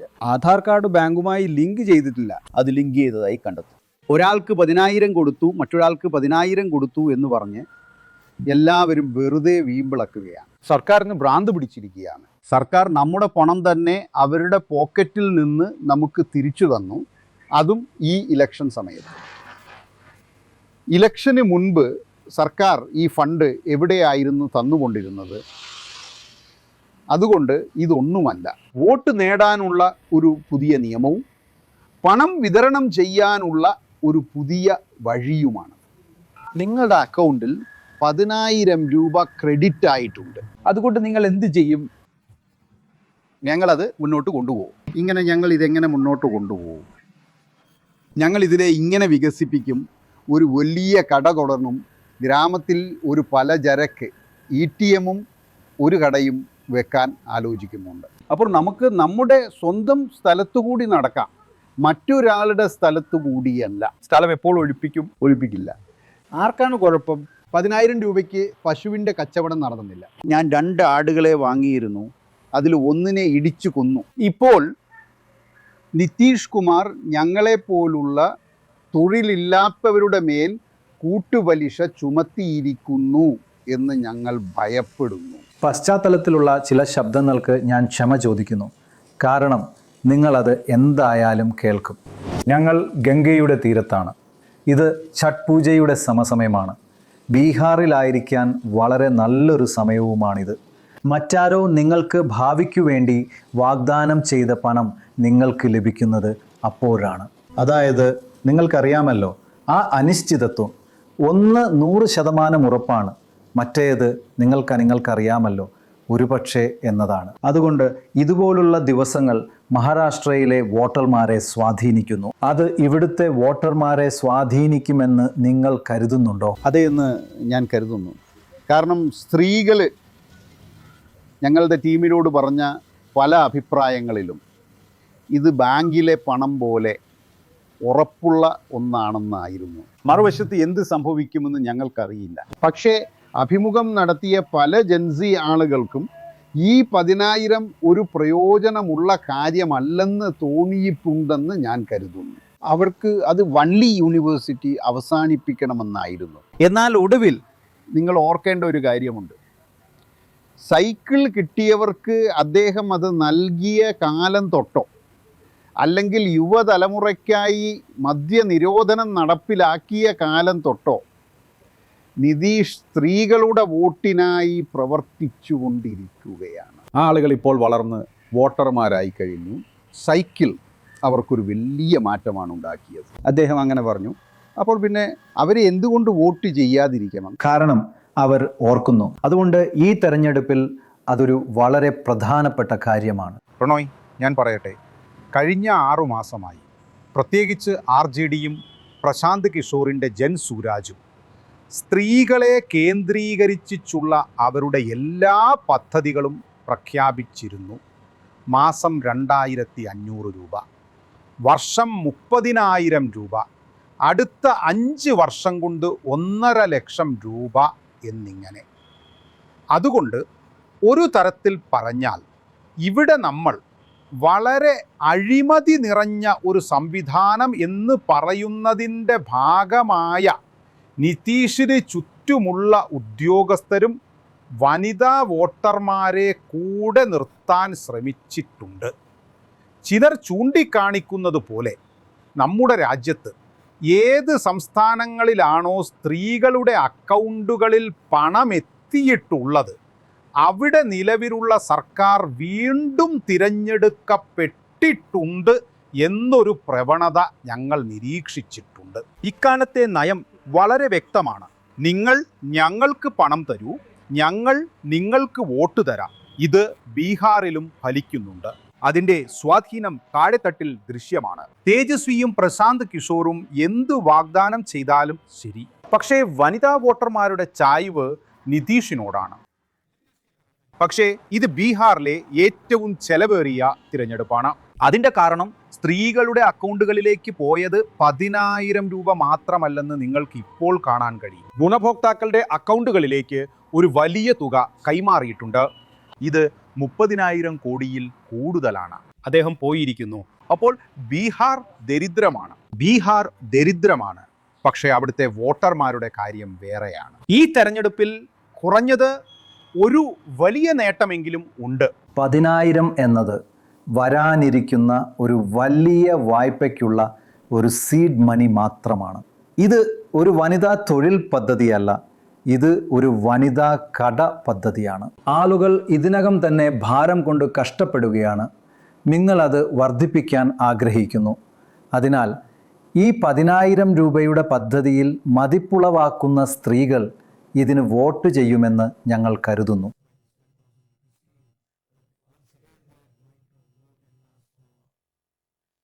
നിതീഷ് കുമാർ സർക്കാർ വരാൻ പോകുന്നില്ല. തിരഞ്ഞെടുപ്പ് കഴിഞ്ഞു, പണം തട്ടിയെടുത്തു, കളി കഴിഞ്ഞു. ഏത് സ്ത്രീക്ക് ഒരു ബിസിനസ് തുടങ്ങാൻ കഴിയും? ചെലവുകൾ ഉണ്ടാകാൻ സാധ്യതയുണ്ട്. ചെലവുകൾ ഉണ്ടെങ്കിൽ നിങ്ങൾ വായ്പ തിരിച്ചടയ്ക്കുകയും വേണം. അപ്പോൾ പലിശയടക്കം അത് എങ്ങനെ സാധ്യമാകും? 20 വർഷമായി സർക്കാർ ഒന്നും ചെയ്യുന്നില്ലായിരുന്നു. ഇപ്പോൾ തിരഞ്ഞെടുപ്പ് വന്നപ്പോൾ 10,000 രൂപ കൈക്കൂലിയായി നൽകുന്നു. അദ്ദേഹവും ബാജും മനീഷും യുവ വോട്ടർമാരെ കുറിച്ചും ഈ 10,000 രൂപ അവർക്ക് ഒരു ഗെയിം ചേഞ്ചർ ആകുമോ എന്നതിനെക്കുറിച്ചും സംസാരിക്കുകയായിരുന്നു. പക്ഷേ യുവ വോട്ടർമാർ, സ്ത്രീകളായാലും പുരുഷന്മാരായാലും, ഈ സൗജന്യത്തിനപ്പുറം ചിന്തിക്കുന്നുണ്ടെന്നാണ് ഞാൻ കരുതുന്നത്. നിങ്ങൾക്കറിയാമോ, ഇവിടുത്തെ കോളേജുകളുടെയും സ്കൂളുകളുടെയും അവസ്ഥയിൽ അവർ വ്യക്തമായും നിരാശരാണ്. വിദ്യാഭ്യാസത്തിൻ്റെ ദയനീയാവസ്ഥ, കുടിയേറ്റം, തൊഴിലില്ലായ്മ എന്നിവയാണ് അവർക്ക് ഏറ്റവും വലിയ പ്രശ്നങ്ങൾ. ഒരു സർക്കാരും 5 മുതൽ 10 വർഷത്തിൽ കൂടുതൽ അധികാരത്തിൽ തുടരരുത് എന്ന ഒരു കാര്യത്തിൽ അവർക്ക് നല്ല വ്യക്തതയുണ്ട്. അവർ മാറ്റം ആഗ്രഹിക്കുന്നു. ഇവിടെയും അവർ ആകർഷിക്കപ്പെടുന്നുണ്ടെന്ന് ഞാൻ കരുതുന്നു, കുറഞ്ഞത് സോഷ്യൽ മീഡിയയിലുള്ളവരെങ്കിലും. എല്ലാവർക്കും ഏതെങ്കിലും തരത്തിലുള്ള ഒരു സോഷ്യൽ മീഡിയ പ്ലാറ്റ്ഫോം അറിയാം. Prashant Kishor social media platform ഉപയോഗിച്ച രീതിയിൽ അവർക്ക് വളരെ മതിപ്പുണ്ട്. നിങ്ങൾ ആർക്കെങ്കിലും അമിതമായി സമയം നൽകുമ്പോൾ നിങ്ങളുടെ സ്വന്തം സാമ്രാജ്യം തകരുന്നു. അസ്ഥിരതയുമായി ഒരു ഏറ്റുമുട്ടൽ ഉറപ്പായതുപോലെയാണ്. അത്തരം സാഹചര്യത്തിൽ സ്വന്തമല്ലാത്തവർ അവരുടെ ജോലി ചെയ്തുകൊണ്ടേയിരിക്കും. 10 വർഷത്തിൽ കൂടുതൽ ആരും അധികാരത്തിൽ തുടരരുത്. മാറ്റം അനിവാര്യമാണ് അല്ലേ? അയാൾ വന്നാൽ അതേ ആൾ തന്നെയായിരിക്കും. ആര് വരും?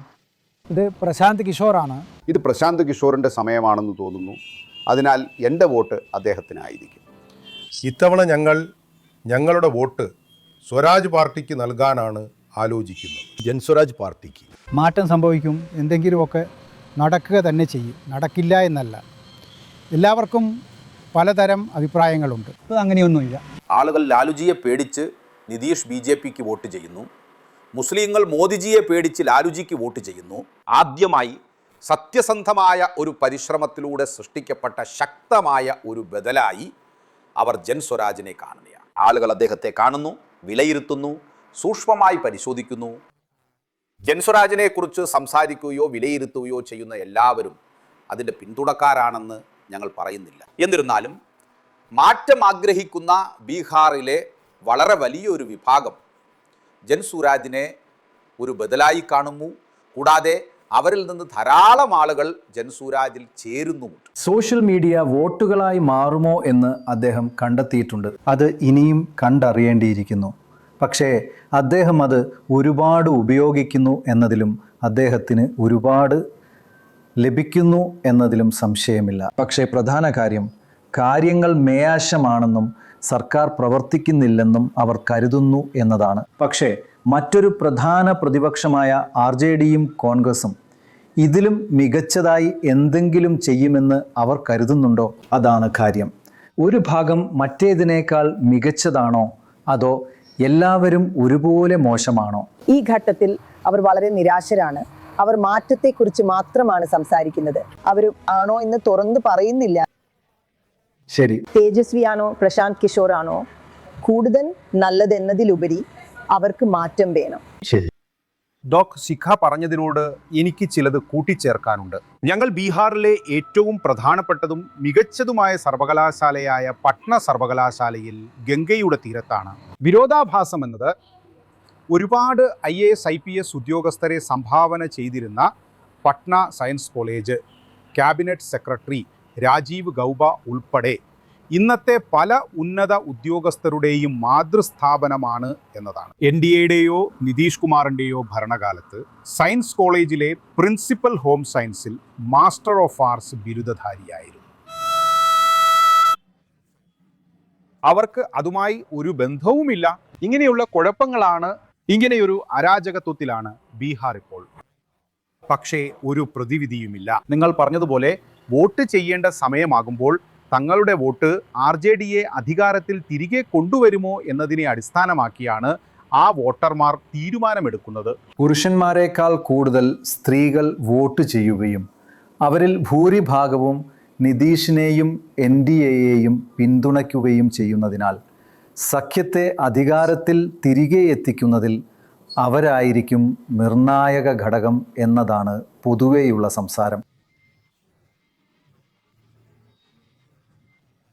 നിതീഷും NDAയും ഇപ്പോഴും ദുർബലരാണ് എന്നത് വളരെ പ്രധാനപ്പെട്ട ഒരു കാര്യമാണ്. അവർക്കെതിരായ ഒരു ചെറിയ തരംഗം കൊണ്ടുപോലും NDAക്ക് ബീഹാർ നഷ്ടപ്പെട്ടേക്കാം. ഇത് വോട്ട് വിഹിതത്തിലെ മാറ്റങ്ങളോട് വളരെ സെൻസിറ്റീവായ ഒരു സംസ്ഥാനമാണ്. NDAക്ക് അധികാരം നഷ്ടപ്പെടാൻ ആവശ്യമായ വോട്ട് സ്വിങ്ങിൻ്റെ ശതമാനം വെറും 3%. NDAക്ക് എതിരായ ഒരു 3% വോട്ട് സ്വിങ് കൊണ്ട് അവർക്ക് അധികാരം നഷ്ടപ്പെടും.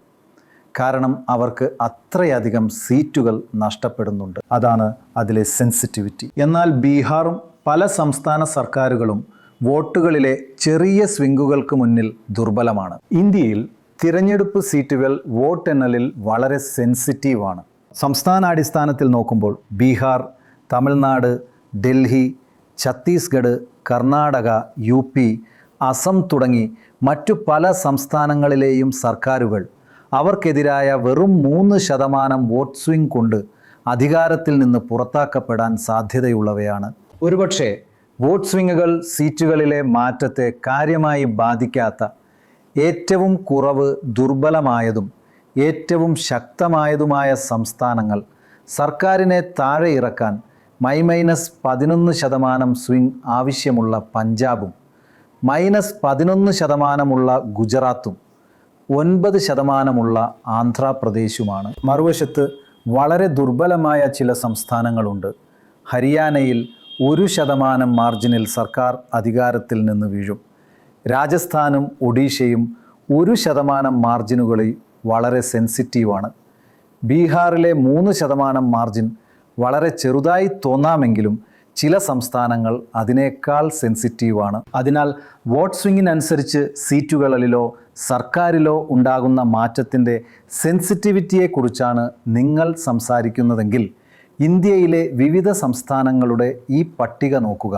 വോട്ട് സ്വിങ്ങുകളും സീറ്റുകളും തമ്മിലുള്ള കാര്യത്തിൽ ഏറ്റവും അസ്ഥിരമായ സംസ്ഥാനങ്ങൾ ഏതൊക്കെയാണ്? സർക്കാരിനെതിരായ 3% വോട്ട് സ്വിംഗ് കൊണ്ട് നഷ്ടപ്പെടുന്ന സീറ്റുകളുടെ ശതമാനം എത്രയാണ്? രാജസ്ഥാൻ നോക്കൂ, 20% സീറ്റുകൾ നഷ്ടപ്പെടുന്നു. തമിഴ്നാട്ടിൽ 20%. ഈ രീതിയിൽ നോക്കിയാൽ ബീഹാർ ഇതിൻ്റെ ഇടയിലാണെങ്കിലും അവിടെയും 3% വോട്ട് സ്വിംഗ് 14% സീറ്റുകൾ കൈമാറാൻ കാരണമാകുന്നു. അതായത് ഏകദേശം 34 സീറ്റുകൾ ഇത് സർക്കാരിനെ വീഴ്ത്തുന്നു. ചില സംസ്ഥാനങ്ങളിൽ ഇത് അത്ര വലിയ പ്രശ്നമല്ലെങ്കിലും പൊതുവെ പറഞ്ഞാൽ ഇന്ത്യയിൽ ഉടനീളമുള്ള സർക്കാരുകൾ ചെറിയ വോട്ട് സ്വിങ്ങുകൾക്ക് മുന്നിൽ വളരെ ദുർബലമാണ്. ഡോറാബ്, എന്തുകൊണ്ടാണ് വോട്ടുകൾക്കനുസരിച്ച് സീറ്റുകൾ ഇത്ര സെൻസിറ്റീവ് ആകുന്നത്? മനസ്സിൽ വെക്കേണ്ട കാര്യം, അതുകൊണ്ടാണ് ബീഹാറിലെ ഹം VIP പോലുള്ള ചെറിയ പാർട്ടികൾ വളരെ പ്രധാനപ്പെട്ടവാകുന്നത്. അതുകൊണ്ടാണ് പ്രമുഖ പാർട്ടികൾ ഈ വോട്ടർമാരെ പിന്തുടരുന്നത്. വോട്ടുകളിലെ ചെറിയ മാറ്റങ്ങൾ സീറ്റുകളിൽ വലിയ മാറ്റങ്ങൾക്ക് കാരണമാകും. അതുപോലെ കൂടുതൽ പ്രാധാന്യമർഹിക്കുന്ന ഒന്നാണ് സ്വതന്ത്രരുടെ വലിയ എണ്ണം. ബീഹാറിലെ വോട്ടുകളുടെ ഏകദേശം 20% സ്വതന്ത്രരിൽ നിന്നും മറ്റു പാർട്ടികളിൽ നിന്നുമാണ് വരുന്നത്. അതുകൊണ്ട് ഒരു ചെറിയ പാർട്ടിയിൽ നിന്നോ സ്വതന്ത്രരിൽ നിന്നോ ഉണ്ടാകുന്ന 2-3% വോട്ടിൻ്റെ മാറ്റം നിങ്ങളുടെ സർക്കാർ നഷ്ടപ്പെടുത്താൻ കാരണമാകും. ശരിയാണ് ദൊറാബ് ബോസ്. 3% വോട്ട് മാറ്റം സീറ്റുകളിൽ 20% മാറ്റത്തിലേക്കോ അല്ലെങ്കിൽ ബീഹാറിൽ 14% മാറ്റത്തിലേക്കോ നയിക്കുന്നത് അതിശയകരമാണ്. അത് വളരെ വലിയ അതീവ സെൻസിറ്റീവായ ഒന്നാണ്. വോട്ട് മാറ്റവും സീറ്റുകളും തമ്മിലുള്ള അനുപാതം അത് വളരെ കൂടുതലാണ്. നിങ്ങൾ ഒരു 10% മാർജിനിലേക്ക് അല്പം കൂടി പോയാൽ അത് 5% വോട്ട് മാറ്റത്തിന് സാധ്യതയുള്ളതാണ്. ഏകദേശം 50% മുതൽ 60% വരെ സീറ്റുകൾ ദുർബലമാകും. NDAക്ക് 49% വോട്ട് ലഭിച്ച കഴിഞ്ഞ പൊതു തെരഞ്ഞെടുപ്പ് നോക്കിയാൽ പോലും 10%മോ അതിൽ കുറവോ മാർജിനുള്ള സീറ്റുകളുടെ എണ്ണം 49%. അത് ഏകദേശം പകുതിയോളം സീറ്റുകളാണ്. എന്നാൽ ഈ തെരഞ്ഞെടുപ്പിൽ നമ്മൾ ഉൾപ്പെടുത്തേണ്ട മറ്റൊരു ഘടകം സഖ്യങ്ങളിൽ സംഭവിച്ച ചെറിയ മാറ്റമാണ്. കഴിഞ്ഞ തവണ NDAക്കെതിരെ മത്സരിച്ച ചിരാഗ് പാസ്വാൻ ഇപ്പോൾ ഇവിടെയുണ്ട്. VIP മഹാസഖ്യത്തിൽ ചേർന്നു. അതുകൊണ്ട് അവിടെ കുറച്ച് വോട്ട് മാറ്റം സംഭവിച്ചിട്ടുണ്ട്. അത് ഫലത്തെ ബാധിച്ചേക്കാം. കഴിഞ്ഞ തെരഞ്ഞെടുപ്പിൽ പാസ്വാന് 5.5%, 6% ലഭിച്ചു. നൽകിയിട്ടുള്ള ടെക്സ്റ്റ് ഇതിനകം ഇംഗ്ലീഷിലാണ്. ഈ വർഷം വിജയിക്കാൻ സാധ്യതയുള്ള മറ്റ് ചെറിയ സഖ്യങ്ങളും ഉണ്ട്. ഞാൻ അനുഭവത്തിൽ നിന്നുകൂടിയാണ് സംസാരിക്കുന്നത്. കാരണം കഴിഞ്ഞ തവണ ഞാൻ ഒറ്റയ്ക്ക് മത്സരിച്ചു. ഇത് എൻ്റെ വ്യക്തിപരമായ അനുഭവമാണ്. പോളിങ്ങിന് ഒരു ദിവസമോ അല്ലെങ്കിൽ തലേന്ന് രാത്രിയോ ആകുമ്പോൾ മൊത്തത്തിലുള്ള സാഹചര്യം മാറും. കാരണം ഫ്ലോട്ടിംഗ് വോട്ടർമാർ ഒടുവിൽ മാറ്റം കൊണ്ടുവരുമെന്ന് വിശ്വസിക്കുന്ന സ്ഥാനാർത്ഥിക്ക് വോട്ട് ചെയ്യും. അതോടെ മത്സരം ഒരു ഇരുതല പോരാട്ടമായി മാറും. അതുകൊണ്ട് തങ്ങളുടെ വോട്ട് പാഴായി പോകാൻ സാധ്യതയുണ്ടെങ്കിൽ അവർ ഒരാൾക്ക് വോട്ട് ചെയ്യാൻ ആഗ്രഹിക്കില്ല. അപ്പോൾ അടുത്തതിലേക്ക് പോകുമ്പോൾ, ശരി, അത് സർക്കാർ തലത്തിലാണ്. പക്ഷേ മണ്ഡലം തലത്തിൽ എന്തെങ്കിലും ഭരണവിരുദ്ധ വികാരമുണ്ടോ? നൽകിയിട്ടുള്ള ടെക്സ്റ്റ് ഇതിനകം ഇംഗ്ലീഷിലാണ്. ഡാറ്റ എന്താണ് കാണിക്കുന്നത്? അപ്പോൾ വ്യക്തിഗത സ്ഥാനാർത്ഥികളോ പാർട്ടികളോ ഭരണവിരുദ്ധ വികാരം നേരിടുന്നുണ്ടോ? ബീഹാറിൽ മൊത്തത്തിൽ നിലവിലെ സർക്കാരുകൾക്ക് 60% ഭരണാനുകൂല വികാരമുണ്ടെന്നാണ് നമ്മൾ കാണുന്നത്. അപ്പോൾ ഓരോ മണ്ഡലത്തിലും പുതിയ സ്ഥാനാർത്ഥികളെ നിർത്തുന്നതാണോ അതോ മുൻപ് ജയിച്ചവരെ വീണ്ടും മത്സരിപ്പിക്കുന്നതാണോ നല്ലത്? ഇനി നമുക്ക് BJP പ്ലസ് JDUവിൻ്റെ കാര്യം നോക്കാം. അവരുടെ വിജയ ശതമാനം പുതിയ സ്ഥാനാർത്ഥികൾക്ക് 65%. എന്നാൽ വീണ്ടും തിരഞ്ഞെടുപ്പിൽ മത്സരിക്കുന്ന സിറ്റിംഗ് സ്ഥാനാർത്ഥികൾക്ക് ഇത് വെറും 57%. അതിനാൽ ഒരു പുതിയ സ്ഥാനാർത്ഥി ഉള്ളതാണ് നല്ലത്. എന്നാൽ നിങ്ങൾ RJDയെയും കോൺഗ്രസിനെയും നോക്കുകയാണെങ്കിൽ ആ മണ്ഡലത്തിൽ ആദ്യമായി മത്സരിക്കുന്ന പുതിയ സ്ഥാനാർത്ഥികളോ അല്ലെങ്കിൽ പാർട്ടി ആദ്യമായി മത്സരിക്കുകയോ ചെയ്യുമ്പോൾ അവർ 11% മാത്രമേ വിജയിക്കുന്നുള്ളൂ. സിറ്റിംഗ് സ്ഥാനാർത്ഥികൾ 43% തവണ വിജയിക്കുന്നു. അതിനാൽ പ്രതിപക്ഷത്തിന്, അതായത് RJD പ്ലസ് കോൺഗ്രസിന് സിറ്റിംഗ് സ്ഥാനാർത്ഥികൾക്ക് ഭരണാനുകൂല വികാരമുണ്ട്. എന്നാൽ NDAയിൽ നിലവിലെ സ്ഥാനാർത്ഥികൾക്കെതിരെ ഭരണവിരുദ്ധ വികാരമുണ്ട്. ഇപ്പോൾ ചിലർ ഇതിനെ ശരിക്കും ഒരു സംസ്ഥാന തിരഞ്ഞെടുപ്പല്ലെന്ന് വിളിച്ചിട്ടുണ്ട്. സ്ഥാനാർത്ഥികൾ പ്രധാനമാണ്.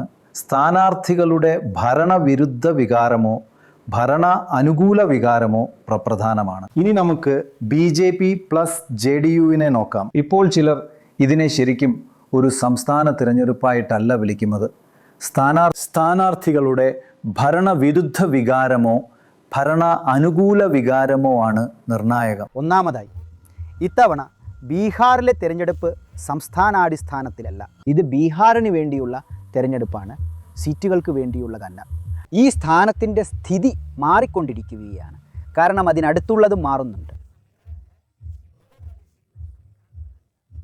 മാത്രമല്ല, നിങ്ങൾ പറഞ്ഞതുപോലെ ഇതൊരു നേർക്കുനേർ ഇതൊരു ഇഞ്ചോടിഞ്ച് പോരാട്ടമാണ്. അതുകൊണ്ട് ബീഹാറിൽ സർക്കാർ മാറുമെന്ന് ഞങ്ങൾ പ്രതീക്ഷിക്കുന്നു. എന്നാൽ വോട്ടിംഗ് രീതി അതേപടി തുടരുകയാണെങ്കിൽ സ്വാഭാവികമായും സർക്കാർ മാറില്ല. കാരണം ഇതാണല്ലോ ജനങ്ങളുടെ മനസ്സിലെ ചോദ്യം, അല്ലേ?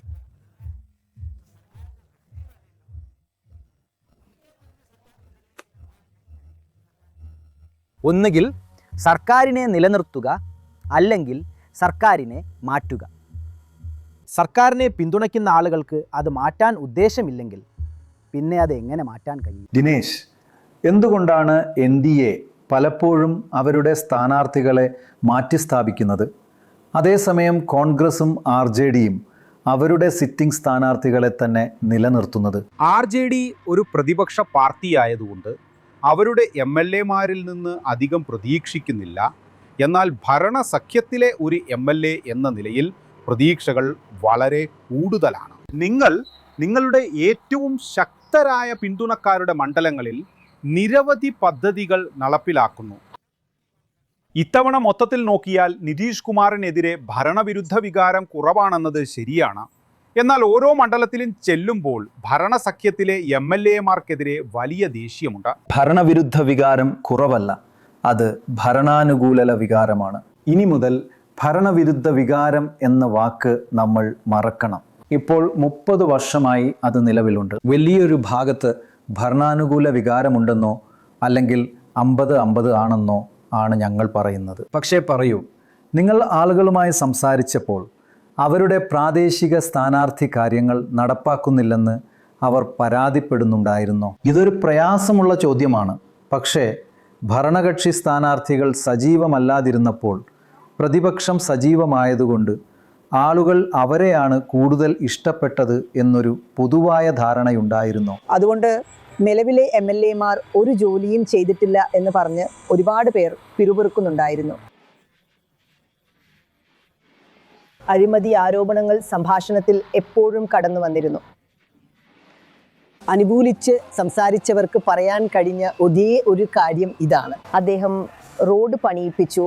അതുകൊണ്ട് ഒരു ടാരിറ്റർ റോഡ് ഉണ്ടാവുന്നത് നിങ്ങൾ എത്രത്തോളം ജോലി ചെയ്തു എന്നതിൻ്റെ ഒരു അടയാളമാണെന്ന് ഞാൻ ഇപ്പോഴും കരുതുന്നു. പക്ഷേ റോഡുകൾ തീർച്ചയായും ഒരു മാറ്റമുണ്ടാക്കുന്നു എന്നത് ശരിയാണ്. അവയ്ക്ക് ഒരു ഗുണക പ്രഭാവമുണ്ട്. അവയ്ക്ക് ചുറ്റും പല കാര്യങ്ങളും സംഭവിക്കുന്നു. കടകൾ വരുന്നു, ബിസിനസ്സുകൾ വരുന്നു. അപ്പോൾ അത് റോഡ് മാത്രമല്ല, രണ്ടും കൂടിയാണ്, അല്ലേ?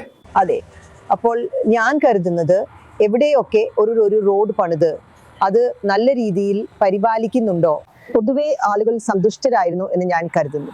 പക്ഷേ അവരെല്ലാവരും സംസാരിച്ച ഒരു കാര്യം അഴിമതിയെ കുറിച്ചായിരുന്നു. ഒരുപാട് അഴിമതി ഉണ്ടായിരുന്നു എന്ന്. അവരുടെ MLAമാർ ഒരുപാട് ജോലികൾ ചെയ്തിട്ടുണ്ടാകാമെങ്കിലും അഴിമതി കൂടുതൽ വ്യാപകമായിക്കൊണ്ടിരിക്കുകയാണെന്ന് അവരെല്ലാവരും പറഞ്ഞു. ശരി ദോറാബ്, സംസ്ഥാന തലത്തിൽ ഭരണാനുകൂല തരംഗവും എന്നാൽ സ്ഥാനാർത്ഥി തലത്തിൽ ഒരു പരിധിവരെ ഭരണവിരുദ്ധ തരംഗവും ഉള്ളതിനെക്കുറിച്ച് നിങ്ങൾക്ക് എന്തു തോന്നുന്നു? നൽകിയിട്ടുള്ള ഈ എഴുത്ത് ഇതിനകം ഇംഗ്ലീഷിലാണ്. അതുകൊണ്ട് അദ്ദേഹത്തിൻ്റെ ജാതി അദ്ദേഹത്തിന് എതിരാണെങ്കിൽ, അല്ലെങ്കിൽ അദ്ദേഹം ഏതെങ്കിലും വിവാദത്തിൽ അകപ്പെട്ടാൽ ഭരണവിരുദ്ധ വികാരമുണ്ടാകാം. പക്ഷേ നിങ്ങൾ കാണുന്നത് NDAയിലെ ധാരാളം ആളുകൾ വീണ്ടും തിരഞ്ഞെടുക്കപ്പെടുന്നു എന്നാണ്. അതിനർത്ഥം NDAയുടെ ഭാഗത്തുള്ള സ്ഥാനാർത്ഥികൾ വളരെ മികച്ച പ്രകടനം കാഴ്ചവെക്കുന്നു എന്നാണ്. അല്ലെങ്കിൽ അവർ ഭരണപക്ഷത്ത് മികച്ച പ്രകടനം കാഴ്ചവെക്കുകയും പ്രതിപക്ഷത്ത് അത്ര മികച്ച പ്രകടനം കാഴ്ചവെക്കാതിരിക്കുകയും ചെയ്യുന്നു എന്ന് പറയുന്നത് ശരിയാണോ? RJD സ്ഥാനാർത്ഥികളെ നോക്കിയാൽ വീണ്ടും തിരഞ്ഞെടുക്കപ്പെടുന്നവരുടെ നിരക്ക് വളരെ കുറവാണ്. NDAയിൽ വീണ്ടും തിരഞ്ഞെടുക്കപ്പെടുന്നവരുടെ നിരക്ക് വളരെ കൂടുതലാണ്. ഒരുപക്ഷെ പ്രതിപക്ഷ സ്ഥാനാർത്ഥികളെക്കാൾ കൂടുതൽ കാര്യങ്ങൾ ഭരണപക്ഷ സ്ഥാനാർത്ഥികൾക്ക് ചെയ്യാൻ കഴിയുന്നതുകൊണ്ടായിരിക്കാം. ഓക്കെ, ശരി. ശിഖ, നിങ്ങൾ അതിനോട് യോജിക്കുന്നുണ്ടോ? സിറ്റിംഗ് MLAയോടുള്ള അതൃപ്തിയുടെ മറ്റൊരു കാരണം, പ്രത്യേകിച്ച് ചെറുപ്പക്കാർക്കിടയിൽ ആരും ആ പ്രദേശത്തേക്ക് ഫാക്ടറികളൊന്നും കൊണ്ടുവന്നില്ല എന്നതായിരുന്നു. ശരി ശരി. പ്രദേശത്തേക്ക് തൊഴിലവസരങ്ങൾ സൃഷ്ടിച്ചു. വലിയ ചോദ്യം ഇതായിരുന്നു, എന്തുകൊണ്ടാണ് ഇവിടെ ഫാക്ടറികൾ ഇല്ലാത്തത്? ആളുകൾക്ക് പരിശീലനം നൽകാൻ സ്ഥാപിക്കാത്തത് എന്തുകൊണ്ടാണ്? പ്രത്യേകിച്ചും അവരിൽ പലരും അവിടെ ജോലി ചെയ്യുകയും അവരുടെ നേതാക്കൾ അവിടെ നിന്നുള്ളവരുമായതിനാൽ ഗുജറാത്തുമായുള്ള താരതമ്യം ഒഴിവാക്കാനാവാത്തത് കൊണ്ട്.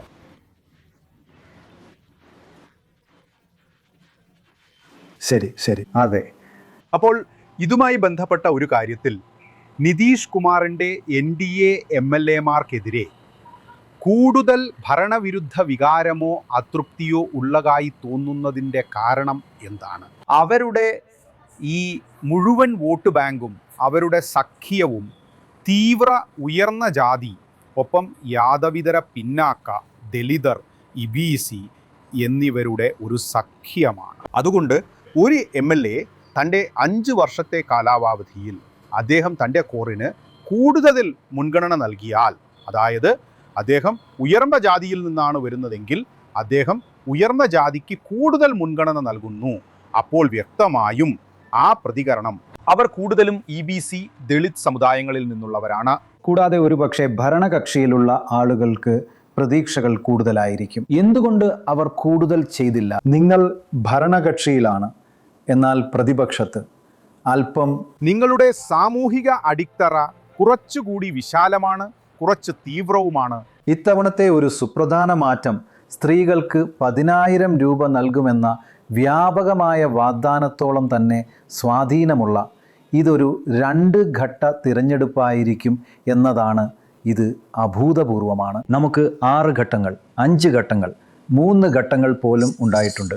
എന്നാൽ വർഷങ്ങൾക്കിടയിൽ ഇതാദ്യമായാണ് നമുക്ക് 2 ഘട്ടങ്ങളുള്ള ഒരു തിരഞ്ഞെടുപ്പ് ഉണ്ടാകുന്നത്. നിങ്ങൾ നിയമസഭാ തിരഞ്ഞെടുപ്പുകൾ മാത്രം നോക്കുകയാണെങ്കിൽ 2020 3 ഘട്ടങ്ങളുണ്ടായിരുന്നു, 2015 5 ഘട്ടങ്ങൾ, 2010 6 ഘട്ടങ്ങൾ, 2005 4 ഘട്ടങ്ങൾ. അതൊരു വലിയ മാറ്റമാണ്. 4, 5, 6 ഘട്ടങ്ങളിൽ നിന്ന് 2 ഘട്ടങ്ങളായി കുറഞ്ഞത്. കൂടാതെ എന്തുകൊണ്ടാണ് അത് സംഭവിച്ചത്? എന്നാൽ ഘട്ടങ്ങളുടെ എണ്ണം കുറച്ചതുകൊണ്ട് ആർക്കാണ് പ്രയോജനം? വിവിധ ഘട്ടങ്ങളിലായി നടക്കുന്ന തിരഞ്ഞെടുപ്പുകൾ NDAക്ക് ദോഷം ചെയ്യുമെന്നാണ് സമീപകാല തിരഞ്ഞെടുപ്പുകളിലെ തെളിവുകൾ സൂചിപ്പിക്കുന്നത്. 2024 ലോക്സഭാ തിരഞ്ഞെടുപ്പിൽ ബീഹാറിൽ 7 ഘട്ടങ്ങളിലായാണ് വോട്ടെടുപ്പ് നടന്നത്. ഓരോ ഘട്ടത്തിലും NDAക്ക് എതിരായ മാറ്റങ്ങൾ വർദ്ധിച്ചു വന്നു. പ്രചാരണം നീളും തോറും NDAയുടെ പ്രകടനം മോശമായി വന്നു. നീണ്ടു നിൽക്കുന്ന ബഹുഘട്ട തിരഞ്ഞെടുപ്പുകളിൽ NDA മോശം പ്രകടനം കാഴ്ചവെക്കുമെന്നതിൻ്റെ ഒരു സൂചന. UPയിൽ എന്താണ് സംഭവിച്ചതെന്ന് നോക്കൂ. ഓരോ ഘട്ടം കഴിയും തോറും BJPയുടെ വോട്ട് കുറഞ്ഞു വന്നു. വാസ്തവത്തിൽ യോഗി ആദിത്യനാഥ് ഇത് 7 ഘട്ടങ്ങളായി ചെയ്യരുതെന്ന് ഞാൻ പറഞ്ഞതാണ് പറഞ്ഞതായി പറയപ്പെടുന്നു. എന്നാൽ ഓരോ ഘട്ടത്തിലും അത് നീണ്ടുപോകും തോറും BJP മോശം പ്രകടനമാണ് കാഴ്ചവെച്ചത് എന്നത് സത്യമാണ്. മഹാരാഷ്ട്രയിലും ഇതുതന്നെ സംഭവിച്ചു. എന്നിട്ട് മഹാരാഷ്ട്രയിൽ എന്താണ് സംഭവിച്ചതെന്ന് നോക്കൂ. ഓരോ ഘട്ടം കൂടുന്തോറും വോട്ടുകൾ കുറഞ്ഞുകൊണ്ടേയിരുന്നു. മഹാരാഷ്ട്രയിൽ 5 ഘട്ടങ്ങളാണ് ഉണ്ടായിരുന്നത്. അതിൽ നിന്ന് അവർ പാഠം പഠിച്ചതായി നിങ്ങൾക്ക് തോന്നുന്നുണ്ടോ? ഒരു ബഹുഘട്ട തിരഞ്ഞെടുപ്പ് എത്രത്തോളം നീണ്ടുപോകുന്നുവോ അത്രത്തോളം ഭരണകക്ഷിയായ NDAയുടെ പ്രകടനം മോശമാവാറുണ്ട്. അതുകൊണ്ടാണ് ഇത്തവണ 2 ഘട്ടങ്ങൾ മാത്രമുള്ളത്. ക്ഷമിക്കണം, ഒരു അവസാന കാര്യം. 2 ഘട്ടങ്ങൾ, അതിനിടയിൽ ദീപാവലിയും ഛഠും. ആദ്യ ഘട്ടത്തിൽ ഒരാഴ്ചയിൽ താഴെയാണ് പ്രചാരണം. അതെ, പണവും വിഭവങ്ങളും കുറഞ്ഞ ചെറിയ സഖ്യങ്ങൾക്കും ദുർബലമായ പാർട്ടികൾക്കും നീണ്ടു നിൽക്കുന്ന തിരഞ്ഞെടുപ്പ് പടിപടിയായി മുന്നോട്ടു പോകാനും പ്രചാരണം നിലനിർത്താനും ജനങ്ങളിലേക്ക് എത്താനുമുള്ള സമയം നൽകുമെന്ന് ഞാൻ കരുതുന്നു.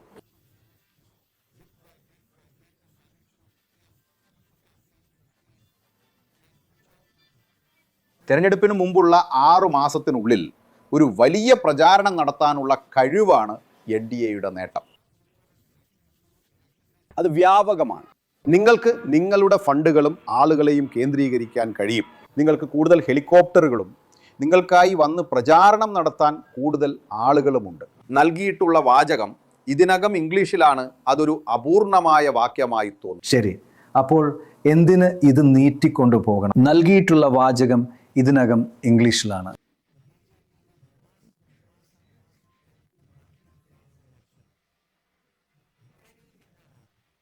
ഒന്ന്, ബാജ് വളരെ യുക്തിസഹമായ ഒരു കാരണം നൽകിയിട്ടുണ്ട്. അതിനെക്കുറിച്ച് മറ്റെന്തെങ്കിലും അഭിപ്രായങ്ങളുണ്ടോ? ഇല്ല, അങ്ങനെയൊന്നുമില്ല.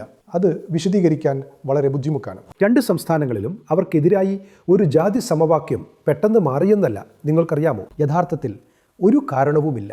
ബാജ് ഇപ്പോൾ പറഞ്ഞതല്ലാതെ മറ്റൊരു കാരണവും എനിക്ക് ചിന്തിക്കാൻ കഴിയുന്നില്ല. എനിക്ക് വേറെ ഒരു കാരണവും ചിന്തിക്കാനേ കഴിയുന്നില്ല. മനീഷ്, നമ്മളിത് അവസാനിപ്പിക്കുന്നതിന് മുമ്പ് നമ്മൾ പോയ ഒരിടത്ത് സംവരണം ഒരു പ്രധാന കാര്യമായിരുന്നു. യഥാർത്ഥ ഭാഗം ഇതിനകം ഇംഗ്ലീഷിലാണ്. അതിൻ്റെ വ്യക്തമാക്കിയ രൂപം ഇതാ: സാമ്പത്തികമായി പപിന്നോക്കം നിൽക്കുന്ന വിഭാഗത്തിൽ നിന്നുള്ള ഒരു വ്യക്തിയെ പട്ടികജാതിയായി പുനർവിഭാഗീകരിക്കുകയും അതിൻ്റെ ഫലമായി സംവരണ നയങ്ങളിലൂടെ നിരവധി ജോലികളും മറ്റു ആനുകൂല്യങ്ങളും ലഭിക്കുകയും ചെയ്തു. എന്നാൽ പിന്നീട് അവരിപ്പോൾ വീണ്ടും ഒരു EBC വിഭാഗത്തിലേക്ക് മടങ്ങി. അവർ വോട്ട് ചെയ്യില്ലെന്ന കടുത്ത ദേഷ്യത്തിലാണ്. അതുകൊണ്ട് സംവരണവും ജോലിയും നഷ്ടപ്പെടുമോ എന്ന ആശങ്ക കാരണം EBC വോട്ട് ഇപ്പോൾ മാറിയിരിക്കുന്നു. പ്രണോയ്, ബീഹാറിന് പുറത്തുള്ള ആളുകൾ EBC വോട്ട് ഏകീകൃതമാണെന്ന് കരുതുന്നത് ശരിയാണ്. പക്ഷേ അതല്ല യാഥാർത്ഥ്യം. EBC വിഭാഗത്തിൽ ഒരുപാട് ഭിന്നതകളുമുണ്ട്. ഞങ്ങൾ പോയ ആ വിഭാഗം വെറും 3% മാത്രമായിരുന്നു. അവർ ശരിക്കും അസ്വസ്ഥരായിരുന്നു. അതെ, ഈ തിരഞ്ഞെടുപ്പിൽ പുതിയതായി എന്താണ് ഉള്ളതെന്ന് ഞാൻ പറയാം. ചിരാഗ് പാസ്വാൻ നിതീഷ് കുമാറിനൊപ്പം NDAയിലേക്ക് തിരിച്ചെത്തിയിരിക്കുന്നു. എന്നാൽ മൊത്തം EBC സമുദായത്തിനുള്ളിൽ 2 പ്രബല ജാതികളുണ്ടെന്നതിൽ NDA നേതാക്കൾ ആശങ്കാകുലരാണ്. ഒന്ന് മുകേഷ് സാനിയുടെ നിഷാദ് സമുദായം, മറ്റൊന്ന് താറ്റി തത്വ സമുദായത്തെ പ്രതിനിധീകരിക്കുന്ന IP ഗുപ്തയുടെ പാർട്ടിയുമാണ്. താറ്റി തത്വ ഒരു EBC ജാതിയായിരുന്നു. ഇപ്പോൾ നിതീഷ് കുമാറിന്റെ കാലത്താണ് ഇത് പട്ടികജാതിയിൽ ഉൾപ്പെടുത്തിയത്. എന്നാൽ സുപ്രീം കോടതിയുടെ ഒരു വിധി വന്നു, അതിനെ EBC വിഭാഗത്തിലേക്ക് തിരികെ മാറ്റി. അതുകൊണ്ട് ടാട്ടി തത്വ സമുദായമായ EBCയിൽ ഒരുപാട് നീരസമുണ്ട്. കൂടാതെ പക്ഷേ നോക്കൂ, സുപ്രീം കോടതിയാണ് അത് ചെയ്തത്. എന്തിനാണ് അവർക്ക് നിതീഷിനോട് ദേഷ്യം? അവർ കരുതുന്നത് അദ്ദേഹം വേണ്ടത്ര ശ്രമിച്ചില്ല. ഇല്ല, ബീഹാർ സർക്കാർ അവരുടെ കേസ് ശരിയായി വാദിച്ചില്ലെന്ന് അവർക്ക് തോന്നുന്നു. അതുകൊണ്ട് NDAയ്ക്ക് കുറഞ്ഞത് 15 മുതൽ 20 സീറ്റുകളുടെ വരെ നഷ്ടം സഹിക്കേണ്ടി വരുന്നു.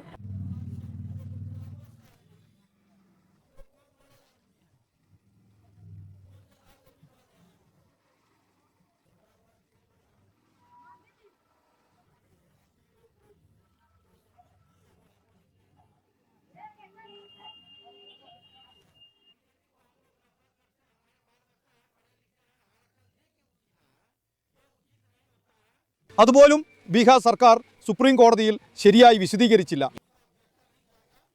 അതുകൊണ്ടാണ് ഈ സംവരണം എടുത്തു കളഞ്ഞത്. ഞങ്ങൾ തൊഴിലാളികളാണ്. തൊഴിലാളികൾക്ക് സംവരണം നേടിക്കൊടുക്കാൻ ഞങ്ങൾ പോരാടുകയും മരിക്കുകയുമാണ്. അവർ സംവരണം തന്നാലും ഇല്ലെങ്കിലും ഞങ്ങൾ അവർക്കേ വോട്ട് ചെയ്യൂ.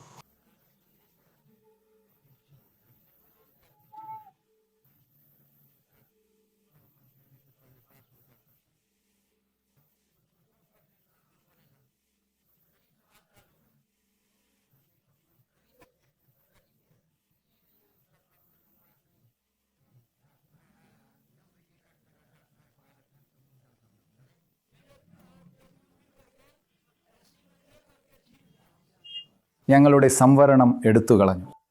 നൽകിയ സംവരണം സർക്കാർ രൂപീകരിക്കുന്നത് നമ്മുടെ സ്വന്തം സമുദായം ജാതിയാണ്. ഇപ്പോൾ അവർ ഞങ്ങളെ വേർതിരിച്ചിരിക്കുന്നു. ബീഹാറിലുടനീളം മുഴുവൻ നിഷാദ് സമുദായത്തിൽ നിന്നുമുള്ള 50 ലക്ഷം ആളുകൾ കയ്യിൽ ഗംഗാജലമെടുത്ത് ഒരു പ്രതിജ്ഞ ചെയ്തിരുന്നു. സംവരണമില്ല, സഖ്യമില്ല, സഖ്യമില്ല, വോട്ടില്ല. ഈ ഒരു തീരുമാനവുമായാണ് ഞങ്ങൾ പ്രവർത്തിക്കുന്നത്. ഇങ്ങനെയുള്ളവരിടത്ത് ഞങ്ങൾ ഞങ്ങളുടെ സ്വന്തം സർക്കാർ രൂപീകരിക്കും എന്നതും ഞങ്ങളുടെ തീരുമാനമാണ്. സർക്കാർ രൂപീകരിക്കൂ, നിങ്ങളുടെ അവകാശങ്ങൾ നേടൂ എന്ന മുദ്രാവാക്യവുമായാണ് ഞങ്ങൾ നിലകൊള്ളുന്നത്. കൂടാതെ BJPയെ ബീഹാറിൽ നിന്ന് അവസാനിപ്പിക്കാനും ഞങ്ങൾ ആഗ്രഹിക്കുന്നു. കാരണം അവർ ഞങ്ങളെ അവസാനിപ്പിച്ചു. നിതീഷ് കുമാർ അവർക്ക് SC പദവി നൽകിയിരുന്നു. മോദി 3ാം തവണ പ്രധാനമന്ത്രിയായതിനു ശേഷം 2024 ജൂലൈയിൽ ആ SC പദവി സുപ്രീം കോടതി എടുത്തുകളഞ്ഞു. എന്നിരുന്നാലും പട്ടികജാതി വിഭാഗത്തിന് കീഴിൽ സംവരണം ലഭിച്ചിരുന്ന എല്ലാ ആളുകൾക്കും മുൻകാല പ്രാബല്യത്തോടെ അത് ഇപ്പോൾ നിഷേധിക്കപ്പെടുകയാണെന്ന് ഞാൻ വിശ്വസിക്കുന്നു. അതുകൊണ്ട് അത് അവർക്ക് ഒരു വലിയ പ്രശ്നമായി മാറിക്കൊണ്ടിരിക്കുകയാണ്. അതായത് അവരിൽ ഒരുപക്ഷെ 90% പട്ടികജാതി എന്ന നിലയിൽ ഞങ്ങൾക്ക് സംവരണം നഷ്ടപ്പെട്ടതിനാൽ നിതീഷിന് വോട്ട് ചെയ്യില്ല എന്ന് പറഞ്ഞത് അതിശയകരമായിരുന്നു. ജോറാബ്, നമ്മൾ അവസാനിപ്പിക്കുമ്പോൾ നിങ്ങൾ ഘടാഘടിയന്മാർ എന്ന് വിളിക്കുന്ന ചില പ്രധാനപ്പെട്ട വലിയ സ്ഥാനാർത്ഥികളെ കുറിച്ച് പറയാമോ? ഈ തിരഞ്ഞെടുപ്പിലെ ഘടാഘടിയന്മാരെ കുറിച്ച് നിങ്ങൾക്ക് വിവരിക്കാമോ? ഇത്തവണത്തെ പ്രശ്നം എന്തെന്നാൽ ഘടാഘടിയന്മാരിൽ ഭൂരിഭാഗവും മത്സരിക്കുന്നില്ല എന്നതാണ്. അതുകൊണ്ട് മത്സരിക്കാത്ത നേതാക്കന്മാരെ കുറിച്ച് പറഞ്ഞ് ഞാൻ ആദ്യം തുടങ്ങാം. ഒന്നാമത്തേത് മുഖ്യമന്ത്രിയായ നിതീഷ് കുമാർ തന്നെയാണ്. VIP പാർട്ടിയുടെ മുകേഷ് സാഹ്നിക്ക് NDA സഖ്യം അധികാരത്തിൽ വന്നാൽ ഉപമുഖ്യമന്ത്രിയാകണം. ഛേംലെ ജിതൻ റാം മാഞ്ചി, അദ്ദേഹം പാർലമെന്റ് അംഗമാണ്, മത്സരിക്കുന്നുമില്ല. ജൻ സൂരജിന്റെ പ്രശാന്ത് കിഷോർ, അദ്ദേഹം മത്സരിക്കുന്നില്ല. ചിരാഗ് പാസ്വാനും മത്സരിക്കുന്നില്ല. അതുകൊണ്ട് യഥാർത്ഥ വമ്പന്മാർ മത്സരിക്കുന്നില്ല. ഇനി നമുക്ക് പാർട്ടി തിരിച്ചു നോക്കാം, അപ്പോൾ കാര്യങ്ങൾ വ്യക്തമാകും. ആദ്യം BJPയുടെ സാമ്രാട്ട് ചൗധരിയുണ്ട്. അദ്ദേഹം ഉപമുഖ്യമന്ത്രിയാണ്. വളരെ അനുഭവ പരിചയമുള്ള വ്യക്തിയാണ്. താരാപൂരിൽ നിന്നാണ് മത്സരിക്കുന്നത്. പിന്നെ 2 ഉപമുഖ്യമന്ത്രിമാരുണ്ട്. രണ്ടാമത്തെയാളും BJPയിൽ നിന്നാണ്. അദ്ദേഹമാണ് വിജയ് കുമാർ സിൻഹ. ലഖിസറായിയിൽ നിന്നാണ് മത്സരിക്കുന്നത്. പിന്നെ മൂന്നാമത്തെ BJP നേതാവ് പ്രശസ്തനായ ഒരു EBC നേതാവും ഗയയിൽ നിന്ന് 8 തവണ MLAയുമായ പ്രേംകുമാർ. അദ്ദേഹം ഗയ ടൗണിൽ നിന്നാണ് മത്സരിക്കുന്നത്. ഇനി നമുക്ക് JDUവിലെ നോക്കാം. നമുക്കറിയാവുന്നതുപോലെ നിതീഷ് കുമാർ മത്സരിക്കുന്നില്ല. എന്നാൽ JDUവിൻ്റെ ബീഹാർ പാർട്ടി പ്രസിഡന്റ് ഉമേഷ് സിംഗ് കുഷ്വാഹ മത്സരിക്കുന്നുണ്ട്. കൂടാതെ JDUവിൽ നിന്നുള്ള മുതിർന്ന ക്യാബിനറ്റ് മന്ത്രിയും മുന്നോക്ക സമുദായ നേതാവുമായ വിജയ് കുമാർ ചൗധരി സഹാറൻപൂരിൽ മത്സരിക്കുന്നുണ്ട്. ഇനി നമുക്ക് ലാലുവിൻ്റെ പാർട്ടിയിലേക്ക് പോകാം. ലാലു മത്സരിക്കുന്നില്ല. നമുക്കറിയാവുന്നതുപോലെ അദ്ദേഹം രാഷ്ട്രീയത്തിൽ നിന്ന് പുറത്താണ്. എന്നാൽ അദ്ദേഹത്തിൻ്റെ മകനും പിൻഗാമിയുമായ ഇന്ത്യ സഖ്യത്തിൻ്റെ മുഖ്യമന്ത്രി സ്ഥാനാർത്ഥിയും നിലവിലെ പ്രതിപക്ഷ നേതാവുമായ തേജസ്വി യാദവ് ലാലുവിൻ്റെ പരമ്പരാഗത മണ്ഡലമായ രാഘോപൂരിൽ നിന്ന് മത്സരിക്കുന്നു. പിന്നെ RJDയിൽ നിന്ന് അവധ് ബിഹാരി ചൗധരിയുമുണ്ട്. അദ്ദേഹം ഒരു മുൻ സ്പീക്കറും സിവാൻ മണ്ഡലത്തിൽ നിന്നും 6 തവണ MLAയുമാണ്. നൽകിയിട്ടുള്ള ഈ ഭാഗം ഇതിനകം ഇംഗ്ലീഷിലാണ്. അടുത്തതായി നമുക്ക് കോൺഗ്രസിനെ നോക്കാം. ഷക്കീൽ അഹമ്മദ് ഖാൻ കോൺഗ്രസിൻ്റെ ദേശീയ സെക്രട്ടറിയാണ്. അദ്ദേഹം ഖഡ്വയിൽ നിന്ന് മത്സരിക്കുന്നു. പിന്നെ കോൺഗ്രസിൻ്റെ ബീഹാർ പാർട്ടി പ്രസിഡന്റും NSC നേതാവുമായ രാജേഷ് കുമാറുണ്ട്. അദ്ദേഹം പിതംബറിൽ നിന്നാണ് മത്സരിക്കുന്നത്. പിന്നെയുള്ളത് CPI ആണ്. അവർ കഴിഞ്ഞ തിരഞ്ഞെടുപ്പിൽ താരതമ്യേന ഭേദപ്പെട്ട പ്രകടനം കാഴ്ചവെച്ചിരുന്നു. മെഹബൂബ് ആലം CPIയുടെ ബീഹാർ സംസ്ഥാന കമ്മിറ്റിയിലെ ഒരംഗമാണ്. അവസാനമായി വിമതനും അച്ഛൻ പാർട്ടിയിൽ നിന്ന് പുറത്താക്കിയവനുമായ ലാലു യാദവിൻ്റെ മകൻ തേജ് പ്രതാപ് യാദവ് JJD എന്ന തൻ്റെ സ്വന്തം പാർട്ടിക്ക് വേണ്ടി മത്സരിക്കുന്നു.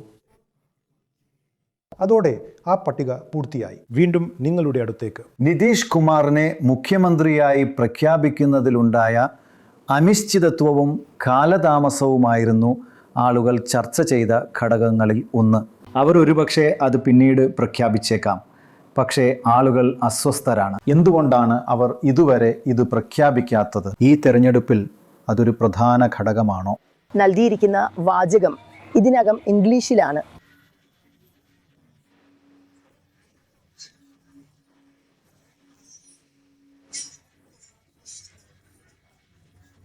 അതുകൊണ്ട് അദ്ദേഹത്തിൻ്റെ പേര് മുഖ്യമന്ത്രി സ്ഥാനാർത്ഥിയായി പ്രഖ്യാപിച്ചില്ലെങ്കിൽ ദീർഘകാലാടിസ്ഥാനത്തിൽ അത് ദോഷം ചെയ്യുമെന്ന് ഞാൻ കരുതുന്നു.